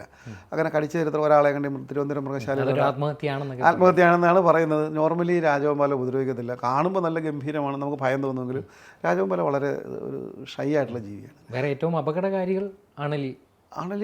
അത് കാട്ടിൽ നമ്മൾ ഈ ഫ്രിഞ്ച് ഏരിയയിൽ ഉൾക്കാട്ടിലേക്കൊന്നും നമ്മൾ അണലി മൂർഖനൊക്കെ ഉണ്ടാവാം. പക്ഷേ ഫോറസ്റ്റ് ജീവനക്കാർ ഈ കാര്യത്തിൽ വളരെ അവയർനെസ്സാണ്. അവർക്ക് ഈ പാമ്പിൻ്റെ കാര്യങ്ങളിലുണ്ട്. ഇപ്പോൾ ഫോറസ്റ്റുകാരും കാട്ടി വെച്ച് കടിച്ചില്ല. ബട്ട് നാട്ടിൽ വെച്ച് ഒന്നുണ്ട് ജീവനക്കാരെ നമ്മൾ പെരുമ്പാമ്പാണെന്നുള്ള ധാരണയിൽ തന്നുവിടുന്നു. പെരുമ്പാമ്പിൻ കുഞ്ഞ് എന്നും പറഞ്ഞ് തന്നുവിടുന്നു. നമുക്കിപ്പോൾ ഈ സർപ്പ ആപ്പ് എന്ന് പറഞ്ഞൊരു ആപ്പുണ്ട്. അത് പ്രകാരം കളക്ട് ചെയ്തതിൽ നമ്മുടെ പാലക്കാടുള്ള ഒരു ജീവനക്കാരൻ അണലിയാണ് എന്നുള്ള ധാരണയിൽ പെരുമ്പാമ്പിൻ്റെ കുഞ്ഞിന് എന്ന് പറഞ്ഞ് ഞങ്ങൾക്ക് തന്നു. പക്ഷേ അണലിയായിരുന്നു. പിടിച്ചപ്പോൾ കടിയേറ്റ് അങ്ങനെ ഒരു മരണം ഉണ്ടായിട്ടുണ്ട്.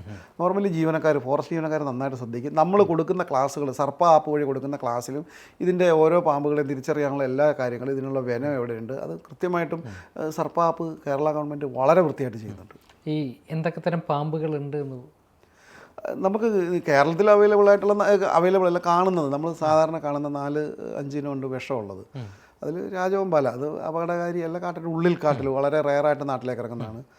എപ്പോഴും ഉള്ളത് 3 പാമ്പുകളാണ് വിഷമുള്ളത് ശരിക്കും. അണലി, മൂർഖൻ, വെള്ളിക്കെട്ടൻ അല്ലെ ശംഖുവരൻ എന്നൊക്കെ പറയുന്നത്. ഇത് 3ആണ് നമുക്ക് ഈ വിഷം ഉണ്ട് എന്ന് നമുക്ക് നാട്ടിൽ കാണുന്ന കടി കിട്ടിയാൽ അപകട സാധ്യത ഉള്ളത്.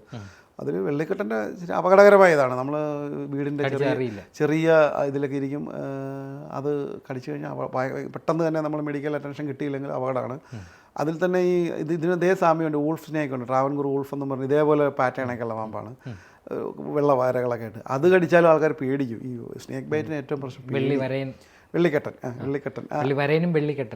അത് ട്രാവൻകൂർ വൂൾഫ് അപകടകാരിയല്ല, കടിച്ചാലും വിഷമില്ലാത്തതാണ്. പിന്നെ അണലിയും മൂർഖനും ആണ്. അത് മൂർഖനേക്കാളും കുറച്ചുകൂടി ഡേഞ്ചറസ് അണലിയാണ്. അണലി ഭയങ്കര എന്താ പറയുക, അഗ്രസീവ് എന്ന് പറഞ്ഞാൽ നമ്മൾ പ്രതീക്ഷിക്കുക അത് ഏത് ആംഗിളിലും തിരിയും. അതുപോലെ കടിച്ചു കഴിഞ്ഞാൽ വിടത്തില്ല, ഇങ്ങനെ പല്ലുകൾ അള്ളി ഇരിക്കും. അത് പിന്നീട് നമുക്ക് എത്ര പെട്ടെന്ന് മെഡിക്കൽ എയ്ഡ് കിട്ടിയാൽ പോലും കുറേ വർഷങ്ങളോളം അതിൻ്റെ ആ ഭാഗത്ത് അതിൻ്റേതായ സൈഡ് എഫക്ട്സ് ഒക്കെ ഉണ്ടായിക്കൊണ്ടിരിക്കും. മൂർഖനും മറ്റേതൊക്കെ ആണെങ്കിൽ കൃത്യസമയത്ത് മെഡിക്കൽ അറ്റൻഷൻ, വേറെ ഒന്നിനും പോകരുത്, തൊട്ടടുത്തുള്ള ഏറ്റവും നല്ല ഹോസ്പിറ്റലിൽ പോവുക, ഭയപ്പെടാതിരിക്കുക, ഇതൊക്കെയാണ് ചെയ്യാൻ. ഈ കാട്ടിൽ താമസിക്കുന്ന ആളുകൾക്ക് ഇങ്ങനെ നിൽക്കുമ്പോൾ ഇത് പെട്ടെന്ന് മെഡിക്കൽ എയ്ഡ് എടുക്കാൻ പറ്റാത്ത അവസരങ്ങൾ ഉണ്ടായിട്ടില്ലേ? അല്ലെങ്കിൽ നമ്മുടെ ട്രൈബൽ സെറ്റിൽമെൻറ്റുകളിൽ താമസിക്കുന്ന ആളുകൾ അങ്ങനെ എന്തെങ്കിലും അനുഭവങ്ങളുണ്ടോ? അങ്ങനെ വരുന്ന കേസുകളിൽ കാഷ്വാലിറ്റി ഉണ്ടാകാൻ സാധ്യതയുണ്ട്.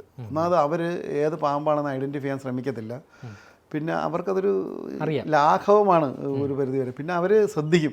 അവർ കാട്ടിൽ ഈ ഇഴചേർന്ന് ജീവിക്കുന്നവരാകുമ്പോൾ ആനയാക്രമണം ഉണ്ടാകുന്നത് കൂടുതലും ചിലപ്പോൾ ഈ മദ്യപിച്ച് പോകുന്ന ഇതാണ്. അല്ലെങ്കിൽ കഷ്ടകാലത്തിന് ചെന്ന് ആനയുടെ മുമ്പിൽ ചാടിയ ആ തൊട്ടടുത്തൊക്കെ ചെന്നതല്ല. കുറച്ച് അധികം പേരും മദ്യത്തിൻ്റെ ഇതിൽ പോകുമ്പോഴത്തേക്ക് നമുക്ക് വിവേചനാധികാരം നഷ്ടപ്പെടും. ഓടണോ രക്ഷപ്പെടണോ ആനയുണ്ടോ കൃത്യമായി സെൻസ് ചെയ്ത് കാട്ടി പോകുന്ന ആൾക്കാർക്ക് അധികം അപകടങ്ങൾ ഉണ്ടാവാറില്ല. അത് നമ്മൾ തേക്കടിയിലൊക്കെ ട്രക്കിങ്ങിന് പോകുമ്പോൾ നമ്മൾ കൃത്യമായും ജീവികളുണ്ടെങ്കിൽ അവിടുത്തെ ട്രക്കിലുള്ള ഗൈഡ്സിന് നന്നായിട്ട് അറിയാം അടുത്ത് മൃഗങ്ങളുണ്ടോയെന്ന്. അപ്പോൾ അപകട സാധ്യത ഒഴിവാക്കി അവർ പോകത്തുള്ളൂ. കാട്ടിൽ പോകുന്നു, ഞങ്ങളുടെ ജീവനക്കാർ പോകുന്നതും വളരെ ശ്രദ്ധിച്ചേ പോകത്തുള്ളൂ. സാർ, അതുപോലെ തന്നെ നമ്മൾ ഈ സർപ്പ ആപ്പ് എന്ന് പറഞ്ഞിട്ടുണ്ട്. ഇപ്പോൾ നാട്ടിൽ നിന്ന് റെസ്ക്യൂ ചെയ്യുന്ന ഈ പാമ്പുകളെ എവിടെയാണ് കൊണ്ടുപോയി തുറന്നു വിടുന്നത്? അതിൻ്റെ നമ്മളതിന് തിയറി തന്നെ പറയുന്നുണ്ട്, അതിൻ്റെ ആവാസ വ്യവസ്ഥ. ഇപ്പം പാമ്പുകൾ എല്ലാം കാട്ടിൽ തന്നെയാണ് കൂടുതലുള്ളത്. ഇപ്പോൾ ഈ അതിൻ്റെ കോമൺ ശരിക്കും ആവാസ വ്യവസ്ഥ എന്ന് പറയുന്നത് ആണെങ്കിൽ ഈ മൂർഖനൊക്കെ നാട്ടിലുമുണ്ട്. എല്ലാ നാടും കൂടി അതിൻ്റെ ആവാസ വ്യവസ്ഥയാണ്, കാടുമാണ്. നാട്ടിൽ പിടിക്കുന്നതിന് നാട്ടിൽ തന്നെ വിട്ടാൽ നമ്മുടെ ഡിപ്പാർട്ട്മെൻറ്റ് വ്യാപകമായ വിമർശനത്തിന് വിധേയമാകുന്നതുകൊണ്ട് നമ്മൾ കാട്ടിൽ തന്നെയാണ് കൊണ്ടുവിടുന്നത്. ഇൻറ്റീരിയർ റിസർവിൽ തന്നെ കൊണ്ടുവിടും. അവിടെ ഈ പാമ്പുകളുടെ ഇത് തന്നെ പാമ്പുകൾ അവിടെയുണ്ട്, അത് അതുമായിട്ട് കൂടി ചേർന്ന് ജീവിക്കും.